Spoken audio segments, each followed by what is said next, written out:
If you like the story, you can support the author on Patreon. Link is in the description. Chapter 1, The Lucky One of the Grass Trail. 1248, Kaer Morhen. Hold on, Wayne, just hold on a little longer, and you'll make it. An old voice filled with anxiety reached Wayne's ears. However, at that moment, Wayne couldn't focus on the voice at all. He was overwhelmed by excruciating pain coursing through his entire body. It felt as if countless venomous snakes and scorpions were relentlessly biting him, injecting their poisons. His body seemed to be under assault, and his muscles appeared to dissolve, only to be forcibly molded back into their original shape. In addition to the severe pain, his limbs were completely numb. Enduring this inhumane torture, Wayne could faintly hear the voice of an elderly man beside him. It was as if the old man was guiding him on how to regain control of his body and offering words of encouragement to persevere. The agony was so intense that Wayne howled uncontrollably. After enduring it for more than 10 minutes, he eventually succumbed to unconsciousness.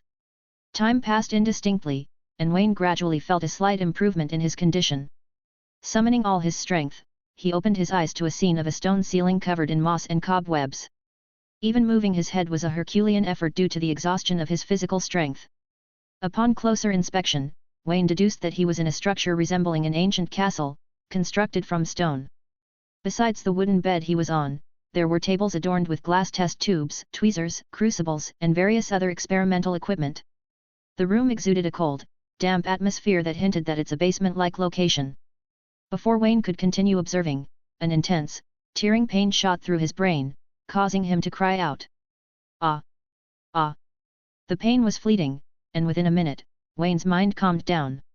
Suddenly, the memory of a half-elf boy flooded his mind, along with related information about Cheat.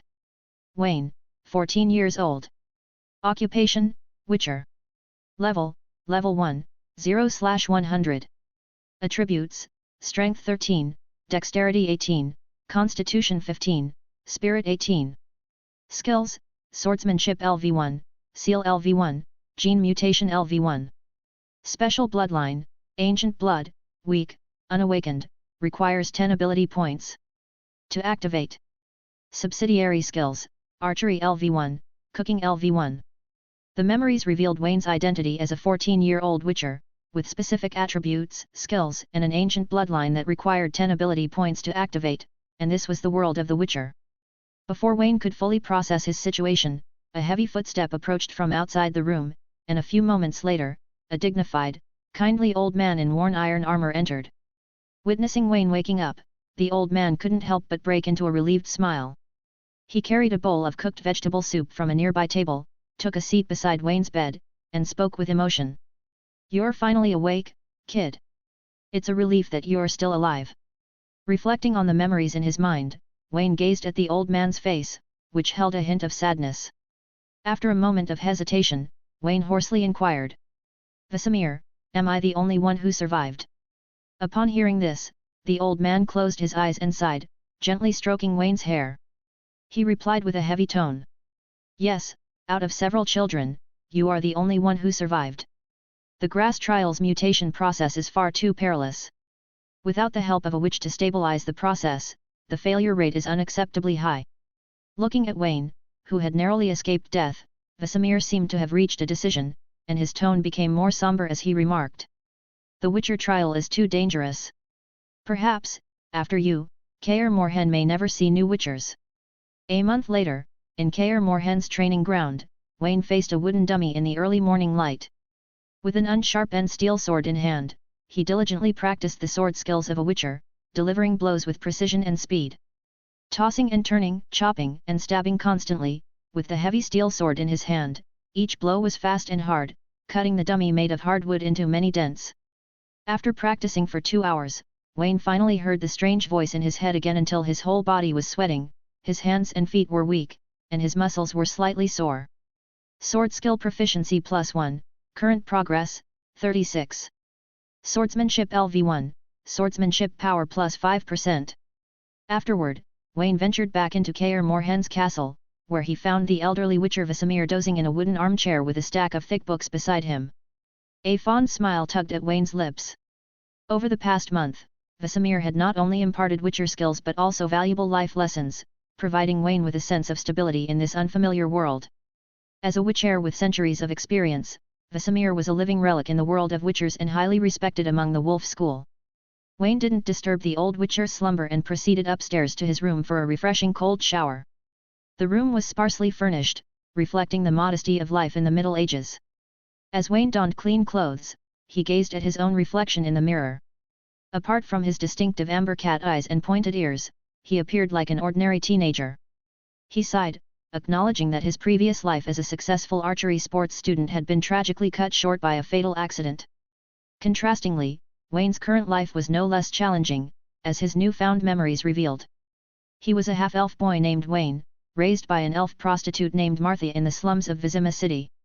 His father's identity remained a mystery, even to Martha herself.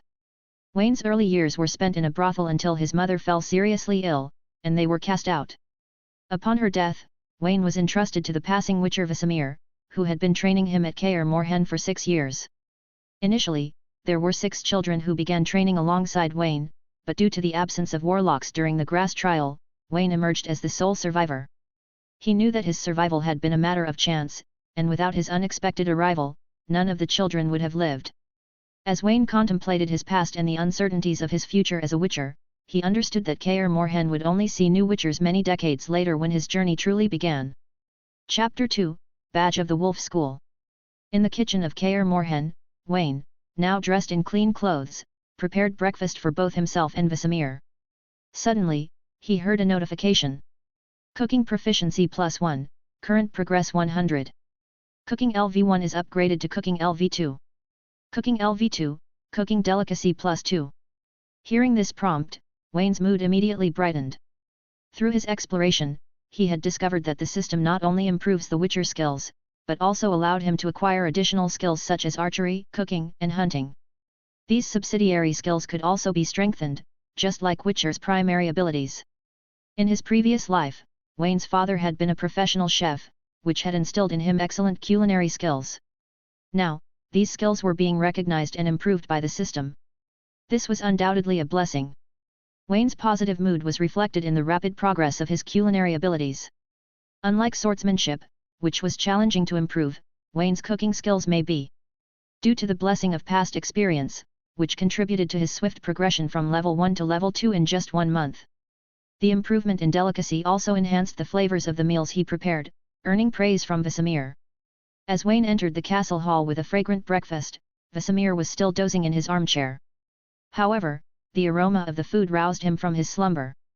His nose twitched, and he greeted Wayne with enthusiasm. "Well, freshly baked wheat bread, fried eggs, grilled fish with pine nuts, and fragrant mushroom broth. I'll bet that even the finest folks in the city can't dine better than us. Wayne, I didn't expect you to be such a talented cook. I've traveled to many places, and perhaps only noble chefs could rival your skills." Wayne, pleased by the Vesemir compliments, handed a plate of breakfast to Vesemir, who continued to praise him. Wayne responded with a smile. "Vesemir, I truly enjoy the satisfaction of savoring delicious food. Ensuring I absorb enough nutrients gives me the strength to continue my demon hunter training." Vesemir nodded in approval but couldn't help expressing his observation. "Wayne, your personality seems to have undergone a significant change after the grass trial. You've become more cheerful and optimistic than before. In this aspect, you differ from many others. The ordeal of the trial has left a shadow in their hearts, making them more reserved and extreme." Wayne had already prepared an answer for this question. After a moment of apparent contemplation, he answered. "I'm not entirely sure why, but after facing the brink of death during the trial, I feel compelled to be braver, embrace life more positively, and avoid any regrets." Vesemir, upon hearing this, nodded thoughtfully, visibly relieved by Wayne's newfound positivity. Nevertheless, he offered a word of caution. "Wayne, do not let your past hold you back. Courage is a virtue, but excessive bravery can lead to recklessness. Now, after breakfast, let's begin your training. Witchers are not a professionals that relies on brute force. They are experts in hunting monsters. In addition to their own sword skills and seals, they also need to learn a lot of knowledge. Especially after the convergence, monsters from other worlds came to this world. Coupled with the influence of chaotic magic, creatures of this world also experienced various changes. In the entire Witcher world, there are more than hundreds of various monsters, powerful as dragons, giants, demons, and weak water ghosts, goblins. Each monster has its own specific abilities. If you can't figure out the abilities and weaknesses of these monsters, even experienced demon hunters will easily die during the mission. In addition to sword skills and magic, they needed extensive knowledge of various monsters, their abilities, and weaknesses. Wayne's daily routine was packed with training sessions, including swordsmanship, physical fitness, and magical abilities, all of which demanded rigorous dedication. Wayne's instruction would continue for about 3 to 6 years, depending on his progress. Only once he had completed all his Witcher training would he be permitted to embark on missions independently. During this period, Vesemir spent more than half of each year specifically mentoring Wayne. Apprentice Witchers were precious assets to the School of the Wolf, requiring significant investments of time and resources. As the Witcher profession waned, new Witchers had become increasingly scarce. At dusk, after completing a day of physical training, Wayne returned to Kaer Morhen's training ground. Under the dim sunlight, Vesemir was quietly sitting cross-legged on a stone slab, seemingly meditating. Sensing his arrival, the old Witcher opened his eyes, with slightly cloudy cat pupils, looked at his body, then pointed to a stone slab on the ground opposite, and said, "Come on, kid, let's start today's seal practice." Wayne wiped the sweat from his brow, and obediently sat down in front of Vesemir. However, his eyes were involuntarily attracted by the wolf-headed Witcher emblem wrapped around the old Witcher's hand. Noticing his gaze, a smile appeared on the serious face of the old man. He reached out and handed the badge to Wayne, and said with emotion, "This is the badge of an old friend of mine. He was a powerful Witcher. He died at the hands of a deer-head monster Leshen because of a wrong intelligence report more than 200 years ago.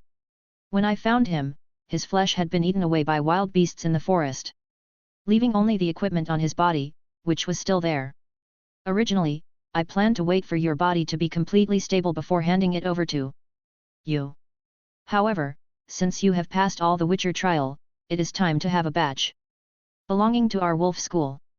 Remember, boy, we Witchers are not heroes, and never were. No matter what kind of battle, only being cautious enough can make us live longer." Seeing Vesemir's expectant eyes, Wayne reached out his hand excitedly, and took the silver-white wolf school Witcher badge. The moment his finger touched the badge, the system in his mind suddenly sent a message. Ding! The trial of the Witcher has been completed, and the mission system is activated. Chapter 3, System. Hearing the system prompt, Wayne was overjoyed. However, he didn't try to understand the system right away. Instead, he solemnly put the badge of the wolf school around his neck, stood up, bowed slightly to the old Witcher, and said with a serious expression, "Thank you, Vesemir, I will not disappoint your expectations." The old Witcher stared at the badge of the wolf school on Wayne's neck for a few seconds, then sighed and said, "Wayne, our wolf school follows the principle of neutrality. The meaning of becoming a Witcher is to destroy monsters, not to use one's own power to get involved in the secular power struggle. My expectation of you is not that you will become such a powerful and influential Witcher. I hope that you can live safely and live for hundreds of years, instead of dying because of a momentary struggle." Neutral way? Wayne nodded thoughtfully. This is indeed the way that wolf school Witchers have always acted. Both of them were silent for a few seconds, and Wayne took advantage of the opportunity to check the mission system he had just obtained. After a few tens of seconds, he suddenly realized that for more than a month, no matter whether it was training skills or upgrading skills, he hadn't gained any experience points from his Witcher training. It turned out that in order to gain experience points, one had to complete Witcher missions. And only after obtaining the badge of the school and becoming a Witcher, the quest system will start. This golden finger of his is really starting to play a role. According to the description of the mission system, there are 4 levels of Witcher missions: normal level, expert level, master level, and epic level. The tasks of each level are divided according to their difficulty, and the rewards obtained when completing the tasks are completely different. In addition, regardless of the difficulty of the task, he can only accept at most 1 task per day, and the task list can only accommodate up to 10 different tasks. Thinking of this, Wayne raised his head, looked at the old Witcher who had adjusted his mood and was about to teach the seal, and suddenly said, "Teacher, can I ask you something?" Vesemir looked at Wayne with cloudy vertical pupils for a few seconds. He was a pretty good-tempered elder, not a strict teacher. "What's the matter, boy, what's bothering you? Wayne considered the sentence for a while, and said with a hint of pleading, for the seal practice later, can you set a goal for me by issuing a task, and then give me a little reward after I complete the goal? For example, a book, a little alchemy material, or even a verbal reward. Hearing this, the old witcher was a little puzzled and inquired about the reason behind Wayne's request. Wayne scratched his hair innocently, as if he was just a teenager who wanted praise, and said with a shy expression, I feel that if you can set a goal for me, I will be more motivated to study and more efficient. Please, teacher, if you set a training goal for me every day, you can clearly feel my progress. Facing his inexplicable request, Vesemir only considered for a few seconds before agreeing. Vesemir stroked his beard and said, That's it, kid. If you can successfully cast the 5 seals during today's training, I will give you a reward. As soon as the old witcher finished speaking, Wayne immediately heard the system prompt. Task triggered. Training mission, during the training process, successfully cast 5 seals normal level. Accept/decline. Wayne did not hesitate and immediately accepted the task. With his acceptance, the task appeared in his task list in text form, so that he could check it at any time. This discovery made him very happy. The system was related to his future strength growth, and it was the reliance on his ability to survive in this dangerous and barbaric era. Now that he has discovered how to accept tasks, his strength will definitely grow faster. Thinking of this, Wayne smiled happily, looked at his teacher, and said sincerely, Thank you, teacher. After having this goal, I feel full of energy. Vesemir didn't know his little thoughts, and after seeing the sincere smile on his face, his mood was also affected, and inexplicably became better. The old man showed a smile unconsciously on his face, and said, Okay, kid, it's time to start today's seal training. Hearing this, Wayne immediately sat up straight. He paid great attention to every training session, never being lazy or slacking off. As a sports student, past experience told him that if the usual training is not hard enough, it is impossible to succeed when it comes to the real critical moment. As the old saying goes, sweat more in peacetime, bleed less in wartime. Moreover, the seal is very important to the witchers. It can be said that without the seal and various functional potions, a witcher is not much different from an ordinary swordsman. Wayne, there are a total of 5 seals that we wolf school witchers often use. You have learned it before, now answer me, what are the 5 seals? For this question, Wayne didn't need to think at all, and just blurted it out. Sign of fire, Igni. Defensive sigil, Quen. Mind control, Axii. Telekinetic thrust, Ard. Magic trap, Yrden. Vesemir nodded, then said, These 5 seals can be cast with one hand, which does not affect our use of swordsmanship, but there is actually a 2-handed seal that is not commonly used. The seal of Heliotrope. This is a seal that can defend against the spell attacks of spellcasters. However, it is relatively difficult to cast this seal. I will teach you in the future after you have fully mastered these 5 single seals. Come on Wayne, successfully cast these 5 seals. This is still a little difficult for you. My task is not so easy to complete. Upon hearing this, Wayne immediately stood up and came to the center of the training ground. The way witchers cast spells is different from spellcasters such as warlocks, druids, and wizards. Those spellcasters are all born with spellcasting talent and favored by the magic power of chaos. They release magic more through their own spirit and the magic power in their bodies, like dispatching troops and generals, mobilizing the chaotic magic power around them to form powerful magic. This method of casting spells has very high requirements on the environment. The stronger the surrounding chaotic magic power, the stronger the power of their spells. This is also why, once they encounter the influence of anti-magic they become useless.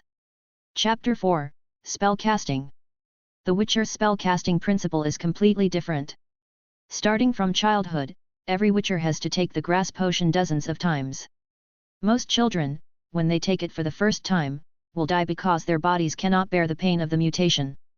This is also the most difficult part of the grass trial. Even with the assistance of a witch, the success rate is very low. And as these children grow up, the organs in their bodies will undergo extremely serious mutations under the influence of medicine, and become more adaptable to the chaos magic. These mutated organs not only allow witchers to have a metabolic rate dozens of times higher than that of ordinary people, but also make their physical functions very powerful. Their physical strength, resistance, recovery, explosive power, and spell speed are all far superior to ordinary people. In addition, these mutant organs can also transform the physical strength and spirit of the Witchers into magic power, which is stored in their bodies and used to cast the Witcher seal. This is also why, the effect of anti-magic on Witchers is much smaller than that of spellcasters. Of course, this kind of physical mutation did not bring all the benefits. The years of pain and suffering during the green grass trial caused some distortions in the minds of most Witchers, and the mutations of various organs in their bodies also seriously affected the production of various pheromones in their bodies, destroying certain functions of their bodies, and even made many demon hunters directly become facial paralyzed. Although their lifespan can be extended to hundreds of years, after becoming Witchers, their bodies are already very different from humans.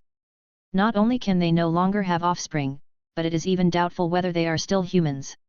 Standing in the center of the training ground, Wayne took a breath. As a half-elf, he has a slight advantage in agility and spirit. Coupled with the spiritual blessing of two souls, once he calms down, he can clearly feel the flow of the magic power stored in his body. Following Vesemir's instructions, he stared at the wooden dummy in the training ground, concentrated his mind, mobilized the magic power in his body, made a sign of Igna with his left hand, and gently pushed against the dummy. For a moment, he felt that the magic power in his body, under his control, blended and rolled according to certain rules, turning into a hot energy, moving upward along his arm at a high speed, and directly rushing out of the palm of his left hand. In less than a few seconds, a dazzling yellow flame shot out from his palm and exploded directly into the air. Although the fireball was only the size of a watermelon, and the flying distance was less than half a meter, it was only the first attempt, and it successfully cast the Igna sign. This kind of magic talent shocked Vesemir, who was watching from the sidelines. Looking at Wayne, whose face was full of joy because of the successful spell casting, the old Witcher coughed lightly and said, "Okay, kid, don't be too proud. Your seal talent is indeed very good, but I have seen several Witchers with your talent hundreds of years ago. Now, calm down and continue to cast other seals." Hearing this, Wayne calmed down his joyful mood. After coming to the world of Witcher for so long, he became a Witcher despite a painful trial. But so far, apart from his physical ability becoming stronger, he has not really experienced the fantasy of sword and magic. Now that he cast the Igna seal with his own hands, he truly felt the power of magic. After successful casting the sign of Igni, Wayne successfully completed the next 4 signs the first time he cast it, which made Vesemir both excited and worried. As the great mentor of the Wolf School's Witchers, he certainly hoped that there would be a powerful Witcher in the school. But as an elder who has lived for hundreds of years and experienced countless joys and sorrows, the old Witcher knows very well that people with outstanding talents often represent not success, but more hardships, and even an untimely death. The life of a genius is always full of twists and turns, and the geniuses who can live to the end and truly achieve great achievements are often only a very small number. But no matter what Vesemir thought, Wayne was quite happy after successfully casting 5 sigils. In addition to being delighted by his talent, it was also because he heard the system's prompt after only casting the seal 5 times. Sign proficiency +1, current progress, 1. Sign LV1, sign strength +5%. He found that the proficiency of seals seems to be easier to improve than swordsmanship, and unlike swordsmanship, which is affected by age and body size, seals not only have offense and defense, control and traps, but are also quite simple to use. Thinking of this, Wayne secretly made a decision. He was going to put the focus of training on the seal first, and try to obtain enough self-protection ability in a short time. Anyway, the lifespan of a Witcher is long enough. As long as he can survive, his sword skills will definitely become stronger. However, that is something to consider later. After successfully casting 5 spells, Wayne smiled at the old Witcher and said with a smile, "Teacher, I have completed your task, you can give me the reward." Looking at this smiling face, which is rarely seen among Witchers with facial paralysis, Vesemir temporarily let go of the worries in his heart and shows a smile of approval on his face. He took out a simple dagger with a sheath from the back of his waist, reached out and touched Wayne's short blonde hair, then handed the dagger into his hand, and said, "Wayne, this is a very useful meteoric iron dagger. It is a gift from a master blacksmith which can easily cut the hard monster bodies. I originally wanted to wait until your birthday to give it to you, but you performed very well today, so I will reward you in advance." Wayne accepted the reward with a look of excitement, and at the same time, there was a reminder that the task was completed. Normal level, training mission has been completed. Reward, 3 points of experience, 1 common treasure chest. Ordinary treasure chest, you can randomly get a certain amount of gold or random items of ordinary level. Although the rewards for ordinary missions seem a bit shabby, and the experience value of the mission rewards is only 3 points, but Wayne doesn't dislike it. Based on the fact that it only takes 100 experience points to upgrade to the second level, if he accepts a training task from Vesemir every day, it will only take about a month to increase the level by 1 level, which feels pretty good. Thinking of this, Wayne restrained some scattered thoughts in his heart, put aside the meteoric iron dagger that Vesemir gave him, wiped his sweaty forehead from casting 5 spells in a row, and said to the old witcher, "Teacher, let me meditate for a few minutes first, then let's continue practicing.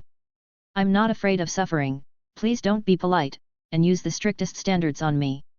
Seeing that Wayne was not proud of his talent, but asked himself to teach him more strictly, Vesemir nodded in relief. The smile on his face flashed away, and he immediately said in a scolding voice, "Successfully casting the seal is only the foundation of the basics of a witcher. You are still far behind in terms of casting speed, and timing of casting. Next, I will teach you strictly." Chapter 5, Geralt the White Wolf. Life at Kaer Morhen was simple, with Wayne dedicating himself to various witcher training routines, motivated by the system rewards he received. He worked tirelessly, watching his strength steadily increase to the point where he often forgot to sleep and eat. This monotonous yet fulfilling life made time pass quickly, and before he knew it, summer had transitioned to early winter. It had been nearly 4 months since he arrived in this world. During this period, Wayne made the most of his time, ensuring that not a moment was wasted. He focused on honing his skills and almost daily completed normal level training tasks assigned by his mentor, Vesemir. At the age of 14, Wayne had made remarkable progress in his witcher training. Wayne, 14 years old. Occupation, Witcher. Level 3, 63/300. Ability value, 2 points. Attributes, Strength 15, Dexterity 20, Constitution 17, Spirit 20. Skills, Swordsmanship LV2, Sign LV2, Gene Mutation LV1. Special Bloodline, Ancient Blood, Weak, Unawakened, requires 10 ability points to activate. Subsidiary Skills, Archery LV1, Cooking LV3, Planting LV1. Wayne's diligent work not only enhanced his physical attributes but also granted him 2 valuable ability points. According to the system's instructions, these points were incredibly precious, as they could be allocated to improve his physical attributes or increase his skill levels. Wayne eagerly anticipated the day he could unlock special professional abilities using these points, as the system reminded him that when each skill is upgraded to the threshold level, professional specialties can be unlocked with ability points. This made Wayne look forward to it very much and kept the ability points for later use. At dusk that day, Wayne, as usual, left Kaer Morhen's castle in a happy mood after finishing his daily physical training. Apart from daily training, his favorite thing is to get some wild game ingredients around the castle and add a la carte for himself and Vesemir. And the creek less than 300 meters away from the castle is a pretty good collection place. As the water source closest to Kaer Morhen, Wayne not only set up several fishing traps along the river, often getting fish like small fish and shrimp, but also cultivated a vegetable garden on a flat land not far from the river. In his previous life, he was a child from the countryside. Although he was not a professional in growing vegetables, he was familiar with them, and he did well. The old witcher Vesemir was very surprised at his behavior and even joked that he might be the first witcher in thousands of years who liked being a farmer. But Wayne didn't care about it. Life in the Middle Ages was too bitter. If he didn't add some fun to his life, the long life of a witcher would be too boring. Just as he was carrying a few small fish with a straw rope, and picked up a few green vegetables from the vegetable field, he was walking towards the castle. A slightly heavy footstep suddenly entered his hearing range. Wayne was startled, thinking that some drowners accidentally broke into this place along the creek. He quickly put down the ingredients in his hand, pulled out the unopened steel sword from behind, and faced the direction of the sound. However, more than 20 meters away, what caught his eye was not the expected water ghost, but a man wearing light armor of the wolf school and carrying 2 swords. He's leading a dark brown steed with some huge bundles tied right away. The man was handsome, with white silver hair, several scars on his face and a pair of golden pupils. Seeing Wayne, the handsome man showed a slightly stiff smile on his paralyzed face, and said in a hoarse voice, "Long time no see, Wayne." However, when he saw the pair of beast pupils unique to witchers on Wayne's face, he was taken aback for a moment, and then the smile on his face became more cordial. It seems that our wolf school has an extra little witcher. By the way, where are the other children? Seeing this handsome witcher, with just one glance, Wayne recognized who he was through his memory. He is the protagonist of the novel and the game trilogy, the future most legendary witcher of the wolf school, the gambling king of Gwent, Geralt of Rivia. However, none of the future events have happened yet. At this time, Geralt has not even met Yennefer. Ciri, the daughter of destiny who will stir up all forces in the future, is not even born yet. Everyone was Vesemir's apprentice, and Geralt knew Wayne of course, but before, Wayne was like the other children, because they were too young and spent too little time together, so they and Geralt were not considered acquaintances. Hearing the White Wolf asking about other children, Wayne immediately said sadly, "They didn't survive the final trial, I was the only survivor." Geralt's eyes darkened when he heard the words, but he quickly recovered. He looked at Kaer Morhen's castle, patted his mount, and said to Wayne, "Don't dwell too much on the past, Wayne. This is the choice of fate, and no one can change it. I brought back a lot of food and supplies. This winter, I will spend the winter in the castle. Let's have a big meal tonight." Wayne actually had no impression of the other children, let alone any sadness. "Indeed, it's been over half a year since we last met. My cooking skills have improved. Tonight, let me showcase my culinary prowess." Kaer Morhen Castle Great Hall at night. Wayne, Vesemir, and Geralt were having dinner around a dining table. Braised chicken nuggets, smoked grilled fish, stewed beef with potatoes and red wine, plus several kinds of fresh green vegetables, filled the entire table. It was a very hearty dinner. Geralt, who ran all the way on the mountain road for several days, swallowed the delicious food in his mouth, unconsciously showed an expression of enjoyment on his somewhat paralyzed face, and couldn't help but praise, "This is the finest fare I've ever had. Tavern chefs can't hold a candle to your cooking skills." Vesemir took a sip of the cold beer that Geralt had brought and said with emotion, "Yes, Geralt, Wayne is the most gifted child I've ever mentored. It's not just about cooking. After the grass trial, his proficiency in seal casting and swordsmanship has grown at an astonishing rate. I believe that within a few years, he may become the most formidable witcher among us." Geralt was pleasantly surprised by Vesemir's vote of confidence, understanding that Vesemir was a traditionalist and wouldn't offer unwarranted praise. However, he hadn't expected the leader of the Wolf School to be so optimistic about Wayne's future as a witcher. Chapter 6, The Wolf School. Wayne smiled modestly and took a sip of the juice Geralt had brought back. It had a sweet and sour flavor, with a subtle bitterness from its raw ingredients, creating a pleasant taste. Despite Geralt's somewhat stoic appearance, Wayne recognized his genuine kindness and sense of justice. While purchasing supplies for the castle, Geralt had even thought of the children, buying fruit juice for them, although Wayne was the only child to enjoy it now. As the dinner conversation between Vesemir and Geralt continued, it revolved around the current situation in the northern regions. At this time, Nilfgaard had not yet launched its initial invasion, and the north remained mired in a chaotic quagmire of small-scale conflicts among the various kings and nobles, often driven by self-interest and territorial disputes. These minor skirmishes occasionally resulted in bloodshed, village plundering, and agreements to settle disputes. Vesemir and Geralt, however, remained disinterested in the politics of the kings and were more concerned with identifying regions where conflicts had led to increased monster activity.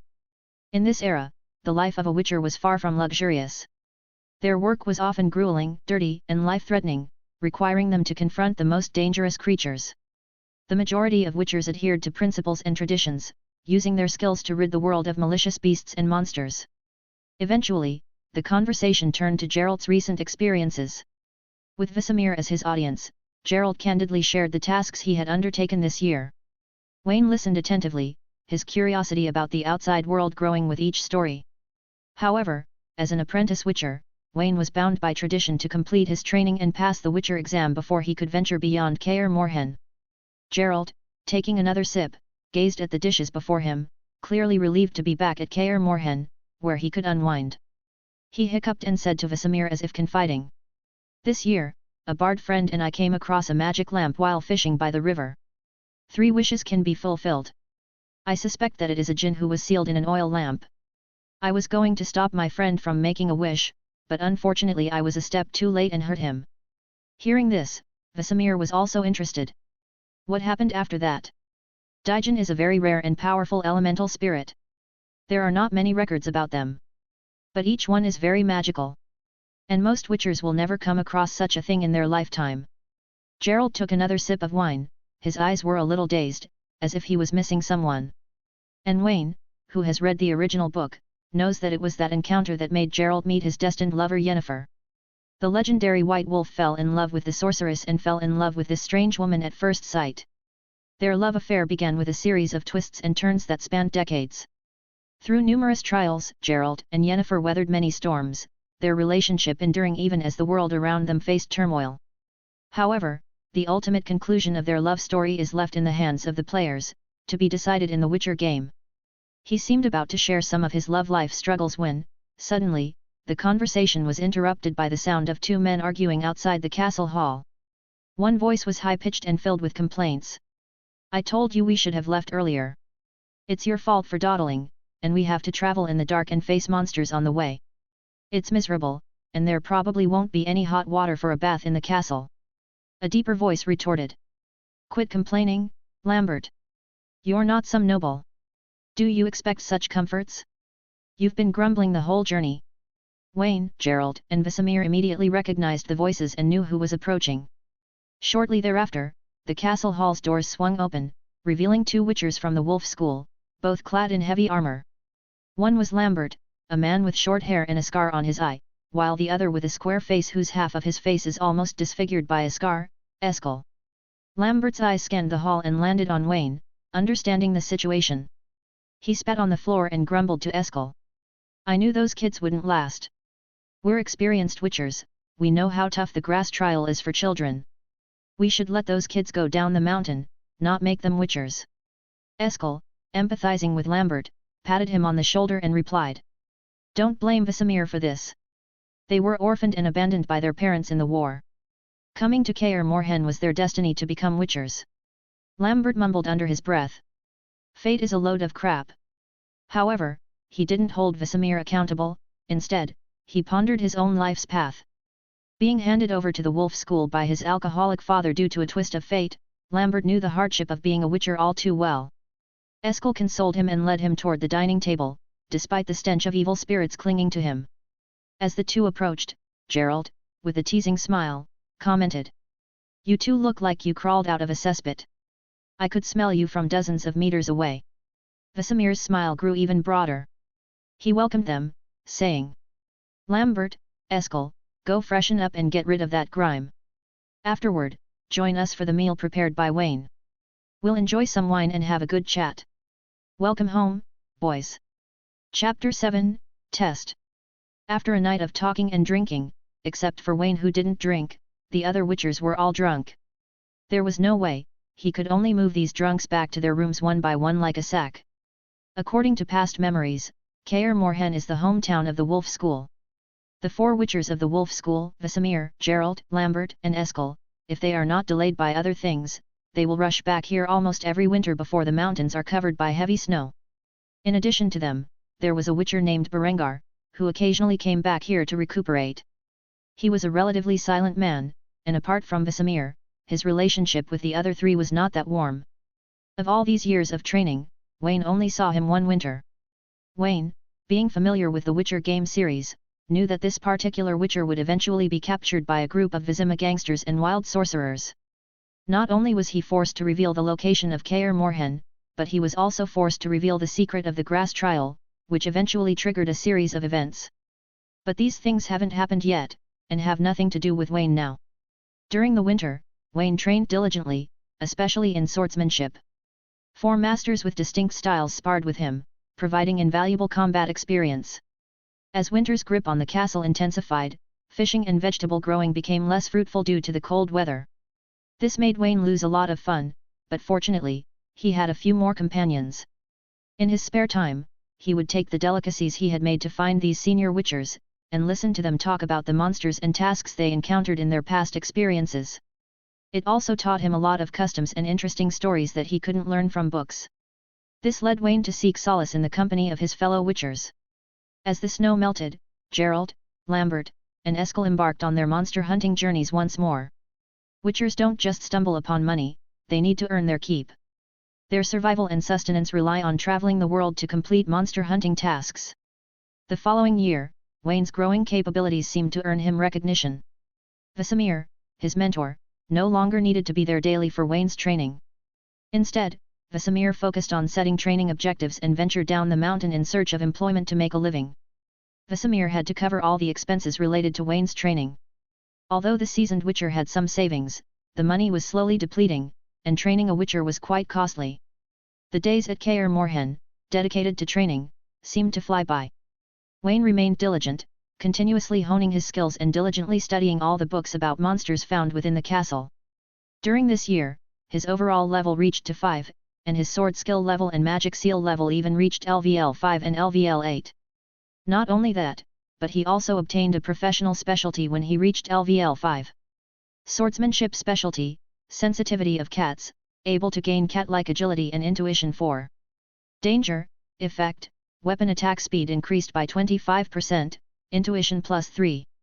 Sign specialties, powerful spell casting, which can consume more mana through short term energy storage, and cast more powerful signs. Combat profession bonuses and 2 professional specialties have greatly improved his overall combat ability, far exceeding the standards that ordinary witcher apprentices can achieve. The following year, when the mountains were covered by heavy snow winter, and the wolf school witchers gathered in Kaer Morhen, the 16-year-old Wayne finally couldn't bear the loneliness, approached his mentor, Vesemir, and expressed his desire to become an official witcher by the next spring. This announcement evoked varied reactions from Geralt, Lambert, and Eskel, who were present. Before the old witcher could speak, Lambert said mockingly, "Little guy, don't be so self-righteous. Although you have a good talent, you have only learned swordsmanship for a few years, and you want to become a full-fledged witcher. I don't want to go to the monster's lair to collect your corpse someday in the future."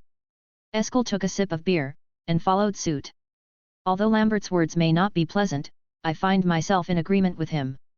"Wayne, you are still young, and there's no need to rush," Eskel chimed in. He continued by pointing out the unfortunate fate of many fledgling witchers, who didn't meet their end at the claws of monsters but rather succumbed to various accidents and hazards posed by human adversaries. You still have a lot to learn, and you need to accumulate a few more years. We witchers have a very long lifespan, and you have plenty of time to grow up. Geralt remained silent, his gaze fixed on Wayne. His curiosity was evident. He wondered why Wayne was so eager to advance.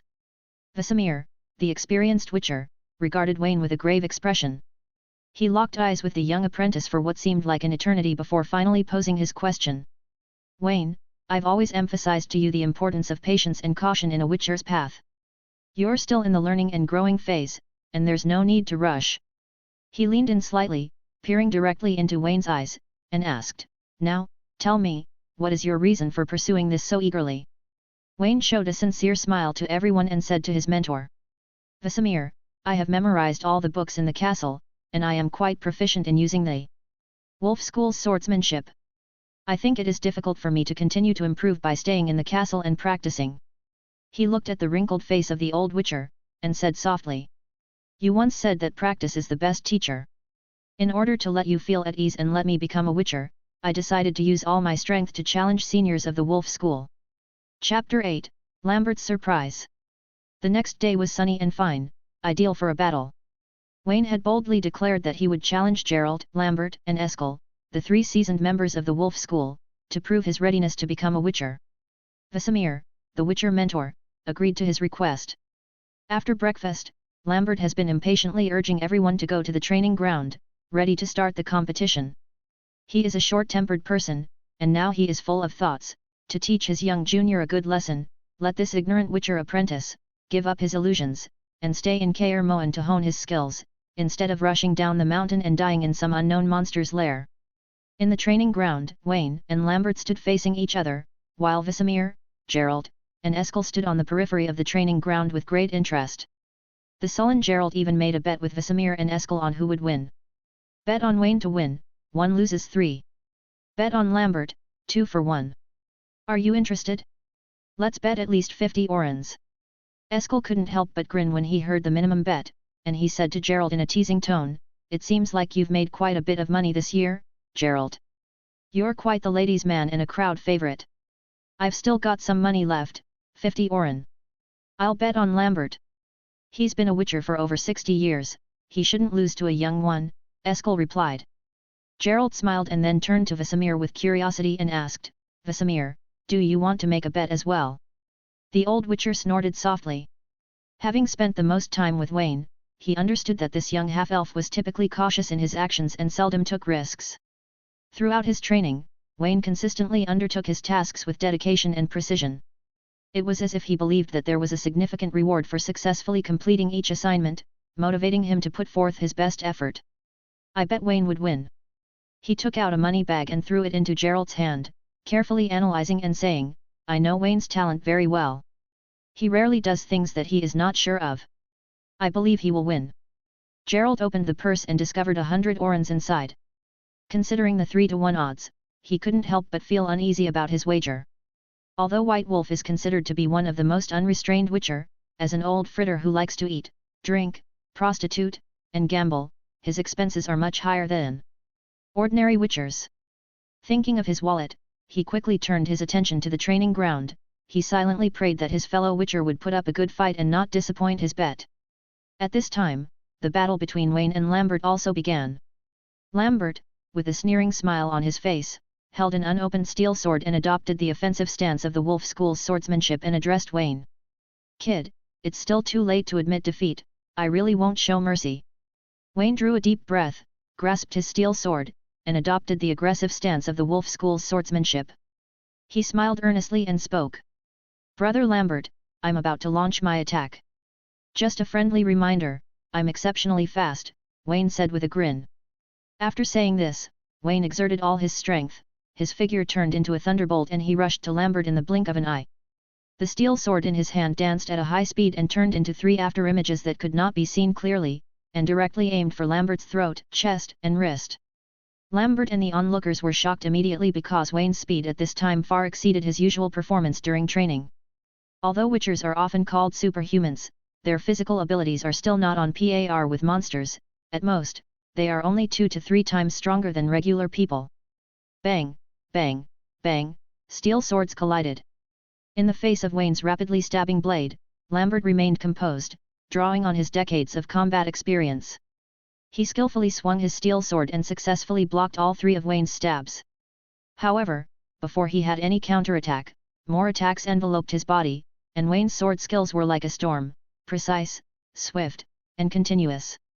For a moment, the sounds of the 2 steel swords striking each other became one, clanging, and there was no pause at all. The battle seemed to be in Wayne's favor as he managed to suppress Lambert. Eskel, observing from the outside, was taken aback and turned to Geralt, asking, What's happening? Why is this little guy so fast? The speed of swinging the sword has far exceeded the time when we became apprentice witcher. Geralt also had a serious face and didn't answer. He already felt that the Oren coins in his pocket were about to leave him. The intense battle continued for about 4 minutes, and during that time, Lambert was consistently on the defense. Wayne's rapid and precise attacks were aimed at vital points, causing Lambert to break into sweat and struggle to keep up with the onslaught. Defending against Wayne's relentless attacks was taking a toll on Lambert, as it requires more energy to defend than to attack. Wayne's sword speed at this time is almost the fastest that Lambert has encountered in these years. As soon as Lambert blocked one strike, another one followed, targeting different vital points. This relentless assault put tremendous pressure on Lambert. This made him dare not be distracted, so he could only resist with all his might. However, long-term defense is bound to fail. When Wayne saw that Lambert's physical strength had declined, in a moment of hesitation, he seized the opportunity to feint a move, evading Lambert's defense. He swiftly closed the distance between them, and Lambert, realizing the danger, attempted to hold back his strength to avoid injuring Wayne. However, Wayne swiftly pressed the unopened steel sword against Lambert's throat, securing his victory. Seeing this, Lambert smiled wryly, put down the steel sword in his hand, and muttered, "Damn it, boy, you swing your sword too fast, even abnormally fast." Just like the cat school witchers recorded in the books, their sword skills are very suitable for dealing with humanoid creatures. Lambert speculated whether Wayne's elven heritage might have contributed to his exceptional performance, particularly his agility and sword skills that resembled those of the cat school witchers. Wayne smiled slightly. He recognized that the wolf school's swordsmanship was primarily designed to combat monsters, and this specialization made them less prepared to face rapid human opponents in combat. Wayne's swordsmanship level has reached level 5, which increased the power of his swordsmanship by 25%. This is not an ordinary improvement, but an all-round enhancement of a quarter of his original swordsmanship level. Coupled with his professional specialty, cat agility, which increases attack speed by 20%, it is no wonder that all the Witchers present were shocked by his attack speed. Wayne turned his head to look at the other members of the Wolf School, thought for a while, and explained. I'm not too sure, it should be the elven blood in my body that played a role. It's made my reflexes faster, but the growth in strength has been lacking.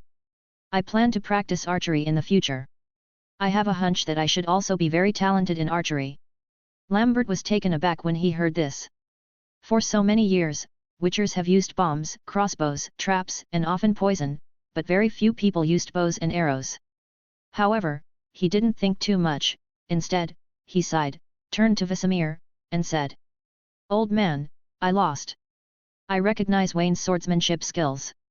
Expert level task, leadership 1/3 completed." Chapter 9, Powerful Quen Shield.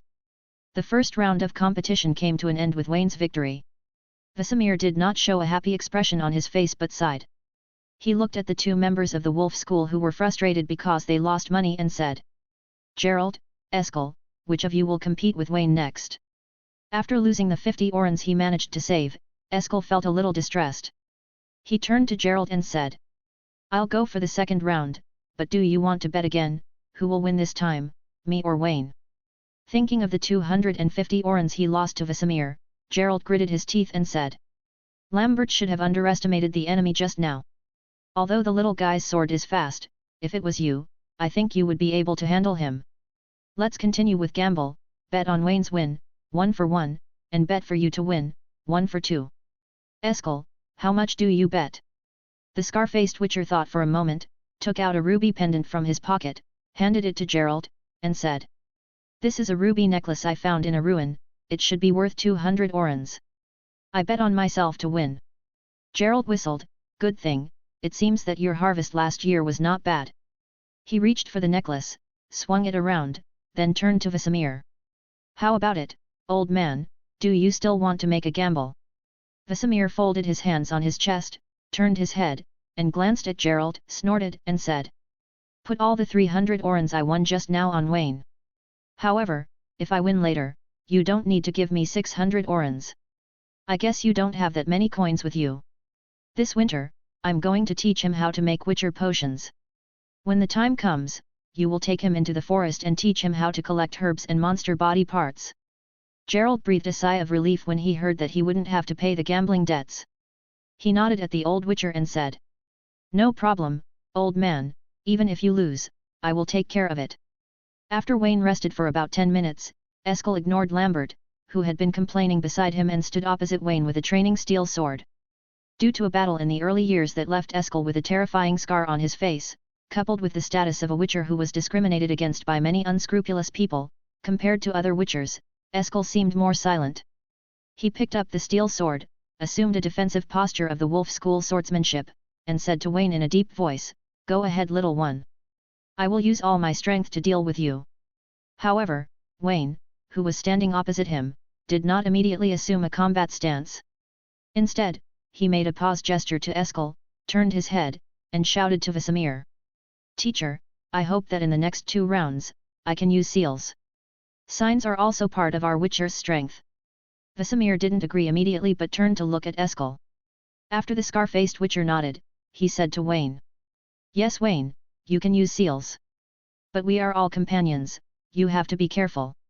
Wayne nodded respectfully to his teacher, then turned to look at Eskel and exchanged glances with the silent senior Witcher. He stretched out his left hand, twisted his fingers, and made the spell-casting gesture of Quen's seal. A few seconds later, under the blessing of his LVL8 sign skill, a shield made of mana covered his body. Although this shield did not look much different from the normal Quen shield, only Wayne knew that under the effect of his special professional skill, this layer of Quen shield had already consumed almost half of the chaotic magic power in his body. Eskel on the opposite side didn't know this. After he added a layer of Quen shield to himself, he assumed the defensive posture of the Wolf School swordsmanship again. The second round officially started. This time, Wayne did not rely on his high speed to attack. In the previous battle training, he had already figured out Eskel's style. Eskel was probably the most conservative swordsman in the wolf school. Unlike the fiery Lambert and the talented Geralt, Eskel is very calm in character and fighting style. He would not be caught off guard by Wayne's speed like Lambert in the previous competition. So in this round, Wayne decided to use a strong attack. He held the training steel sword tightly in both hands and with steady steps, he approached the defensive Eskel. After both sides entered their opponent's attack range, Wayne decisively swung the steel sword in a powerful overhead slash, aiming for Eskel with all his strength. Bang! The two swords collided, and sparks flew everywhere. Eskel's sword-wielding hand was slightly numb, and he retreated, showing surprise in his eyes. Wayne's striking power was much greater than Eskel had imagined, it was not as weak as he had described. However, this level of strength was still within the acceptable range for Eskel. He relied on his powerful parrying skills to engage Wayne for 2 moves, then took the opportunity to knock Wayne's steel sword away, creating a weakness in his defense. Taking advantage of this opening, Eskel spun around and delivered a powerful kick to Wayne's shield. However, to Eskel's surprise, Wayne's Quen shield did not yield or break under his kick. It resisted the attack, not affecting Wayne's attacking posture. Eskel's eyes widened, and without thinking, he performed a somersault, rolling to the other side of Wayne, narrowly avoiding several quick and powerful slashes. However, before Eskel could regain his footing, Wayne made a sign-casting gesture with one hand, and the powerful Quen shield enveloping him expanded rapidly and then exploded. The explosion sent Eskel crashing into a wooden dummy, catching him off guard. Wayne's blade was already at Eskel's throat. The two locked eyes and Wayne smiled as he lowered his sword. He extended his hand to help Eskel up. The scar-faced Witcher rubbed his chest, still feeling the impact of the explosion, and said with a hint of envy in his voice, "What's the deal with that trick? Your Quen shield seems much stronger than ours. And it can explode." Wayne turned to Vesemir and Geralt, scratched his head, and explained, "It seems I have a talent for signs, and I can enhance my signs using more magic power." Upon hearing this, Eskel gazed at Wayne's handsome face, not much different from an ordinary boy's, except for the amber cat pupils. He sighed and said with a touch of envy, "It looks like you, like Geralt, are one of the gifted ones. I lost Wayne, your strength is on par with experienced Witchers." Expert level task, Leadership 2/3 completed. Chapter 10, Drowner. Wayne had emerged victorious in the first 2 rounds of the competition, securing his place as an official Witcher at Kaer Morhen. Despite the battles not being overly intense, they had taken a toll on Wayne, leaving him fatigued. Now, he faced his most challenging opponent among the Witchers, Geralt. Wayne knew that he needed a solid strategy to face Geralt in the 3rd round of the competition, and he was determined to prove himself as a capable Witcher. Vesemir, the experienced Witcher who had been overseeing the competition, made a decision. He believed Wayne had demonstrated his prowess and was satisfied with his performance. Therefore, Vesemir chose to end the competition after just 2 rounds. This decision meant Wayne had passed the test and was now qualified to become a Witcher at Kaer Morhen, no longer requiring a 3rd round. It was a significant achievement for the young Witcher. He scanned the faces of Geralt, Lambert, and Eskel. "However, you have no experience dealing with monsters yet. In the next few years, you and Geralt will form a team and carry out missions together. He will teach you how to become a real Witcher." As the old Witcher's voice fell, the system prompt sounded in Wayne's mind. Expert level task, Witcher has been completed. Rewards, 30 EXP, expert level treasure chest. Wayne initially considered continuing the 3rd round, but upon receiving a system prompt confirming that he had completed the expert level task, he decided against it. Passing the challenging test not only granted him the right to be a Witcher officially but also fulfilled his first expert level task. The rewards were quite substantial. He received 30 experience points equivalent to the rewards from 10 regular tasks, and an expert-level treasure chest that could potentially contain valuable items, including rare ones. This marked a significant step in his journey as a Witcher. Wayne had collected over 500 ordinary treasure chests over the past year and a half, 1 per day. Each of these chests contained a small amount of currency or some common-level random items. He stored them in his system column but refrained from opening them while at Kaer Morhen, as he didn't want the items he obtained from these chests to raise any suspicions among the Witchers, especially Vesemir.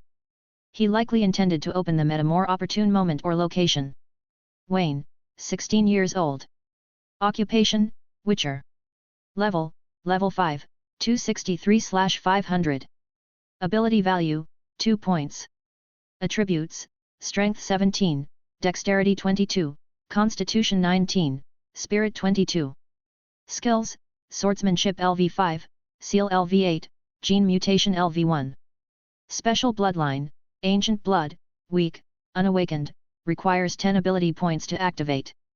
Subsidiary Skills, Archery LV1, Cooking LV5, Planting LV3.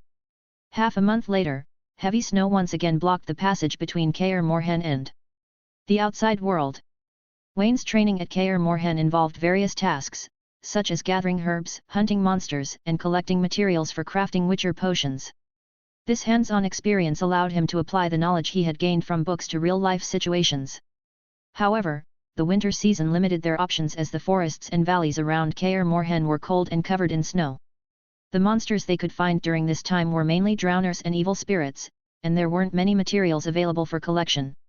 During one of their expeditions near a small lake, Wayne was surrounded by 5 drowners. Geralt, the White Wolf, observed Wayne's performance with great interest. Wayne displayed incredible talent, swiftly and skillfully dealing with the water ghosts. His combat abilities and swordsmanship were impressive, and he appeared fearless in the face of these monsters. Geralt couldn't help but marvel at Wayne's potential and considered the possibility of him becoming one of the strongest witchers in the history of the Wolf School, just as Vesemir had predicted. Despite the initial fear Wayne felt when facing these monsters, he managed to overcome it and prove his abilities in combat. This practical experience was essential for his growth as a witcher. Wayne's impressive swordsmanship and combat skills allowed him to defeat the group of water ghosts quickly and efficiently. In less than 2 minutes, he had successfully slayed all 5 water ghosts, reducing them to lifeless corpses lying on the ground. His swift and precise movements demonstrated his growing expertise as a witcher. After Wayne had killed the water ghosts and the adrenaline of combat subsided, he found himself standing amidst the lifeless bodies, lost in thought. The sight of the dismembered water ghosts, which bore a close resemblance to humans, had left him feeling somewhat disturbed. It was not fear but rather the gruesome nature of the task that had momentarily unsettled him. It was a reminder that the life of a witcher often involved dealing with gruesome and morbid aspects of the world. What are you doing in a daze? Quickly take out the drowner's brain. Today's lesson is to refine the swallow potion. Seeing Wayne holding the silver sword in a daze after killing the drowners, Geralt took the potion brewing tool, stepped forward and patted him on the shoulder, and asked with a smile, "What's wrong? Are you scared when you see these monster corpses?" Wayne, still slightly unsettled, looked at Geralt and replied, "I'm not scared, Geralt. It's just that the appearance of these drowners, so similar to humans, and the aftermath of the battle made me feel a bit queasy. I'll get used to it with time, though." He forced a small smile to reassure Geralt that he was not afraid but needed some time to adapt to the life of a witcher fully. Geralt nodded understandingly. "I get what you mean, Wayne. The first time is always the toughest, especially when the monsters resemble humans. But you'll learn to compartmentalize and focus on the task at hand. Dealing with various types of corpses is a significant part of our work as witchers. It's not pleasant, but it's necessary. You're doing well so far. Let's continue with our task. From now on, you have to get used to living with rotting corpses, mud, and shit." Geralt encouraged Wayne to help him with the grim but essential work of dissecting the water ghosts and preparing the materials for the swallow potions. As he spoke, he put the drowner brain that he had taken out into a basin-like container. Then waved at Wayne, and said, "I heard from Vesemir that you really like being assigned tasks for you. Come on, our task today is to dissect the corpses of 20 drowners and refine 10 swallow potions." As soon as Geralt finished speaking, a system prompt sounded in Wayne's mind. Task: dispose of drowner corpses, brew swallow potion normal level. Accept/decline. Wayne has accepted the task. Despite his initial discomfort, he focused on the task at hand. As he began dissecting the drowner, he mirrored Geralt's method, getting accustomed to dealing with these gruesome tasks. Over time, he knew he would adapt to this aspect of the witcher's life. After all, it was a path he had willingly chosen, and he was determined to become a skilled and fearless witcher, just like Geralt. Chapter 11, Swallow Potion and Mutation Level. The description of the Swallow Potion as a symbol of spring and recovery, as well as its ability to accelerate the healing of physical injuries, highlights its significance in the world of witchers. This potion serves as a vital tool for witchers to mend their wounds during battles or after facing dangerous foes. The idea of drinking a swallow potion in advance to prepare for potential injuries shows the practical approach of witchers, who are constantly exposed to perilous situations. The swallow potion's ability to stabilize and prevent injuries from worsening can be a life-saving advantage, allowing witchers to push themselves to their limits in combat. These details provide a deeper understanding of the role of potions in the lives of witchers and the importance of their alchemical knowledge and skills. While explaining the function of the swallow medicine to Wayne, Geralt took out a handful of white petals, weighed out a certain amount with a weighing tool, put it into a container, and crushed it into a white and transparent juice. Then he used a spoon to scrape off a layer of sour-smelling body fluid from a drowner brain and threw it into the container. Finally, he took out a bottle of dwarven spirit from his waist, poured half a bottle into the container, put it on the support of the fire, and continued to say to Wayne while stirring, "The formula of the swallow potion is relatively simple. It only needs the petals of the white myrtle flower and a part of the drowner brain. The weight ratio is 2 to 1. Add spirits and boil for an hour, and it will be enough. It is one of the most commonly used medicines for our witchers. It is suitable for most battles. It has no side effects. It can also effectively offset the side effects of several medicines such as Thunder, Maribor Forest, and White Raffard's decoction. Tastes like rotten oranges with lard on them." Of course, just like our other witcher potions, the swallow potion also contains certain toxicity, and only we witchers can use it. Ordinary people can also have a certain recovery effect after drinking it, but before that, they will be poisoned to death. Wayne took notes while listening, watching the mixed liquid in the container slowly turn from white to light yellow under the high temperature of the flame, and an unpleasant smell permeated the air. The swallow potion is indeed the most famous of the Witcher potions, and it often appears in novels and games. Even in the Witcher 3 game, Geralt relied on the swallow potion to save a seriously injured ordinary woman. During this hour by the cold lake, Geralt taught Wayne how to brew potions, use the various medicinal tools, and shared additional potion recipes. He also allowed Wayne to handle the white myrtle petals and drowner brains on his own. In the end, after consuming 6 drowner brains, a small bag of white myrtle flower petals, and 3 bottles of spirits, they refined a total of 12 bottles of swallow potion. Geralt took 4 bottles, stuffed them in his fanny pack, and motioned for Wayne to take the remaining 8. Wayne filled up the rest of the swallow potion.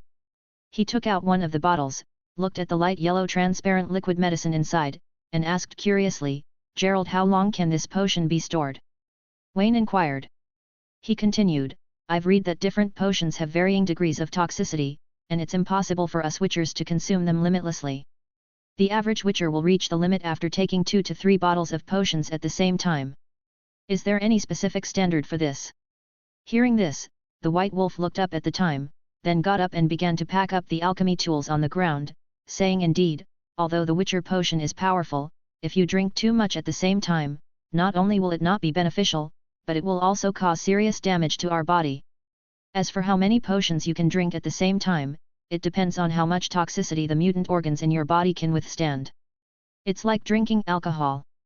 The stronger the body and the better the physique, the higher the toxicity that a witcher who takes various potions can withstand. However, because our potions are all made with spirits and are not easy to deteriorate, they can be stored for a long time. It can be stored for about half a year." Wayne nodded, finding this information more aligned with his understanding. He pondered, since the degree of toxicity a witcher can endure is tied to their mutant organs, could it be that consuming these highly toxic potions helps build poison resistance to some extent? Looking at the swallow potion in his hand, Wayne had a sudden idea regarding the mutation level displayed in his skill bar. He had spent over a year trying various methods, but the mutation level hadn't improved. He considered, perhaps the Witcher potion in my hand is a way to train and enhance my mutation level. After a few seconds of contemplation, Wayne turned to Geralt and spoke, "I haven't tried any Witcher potion yet.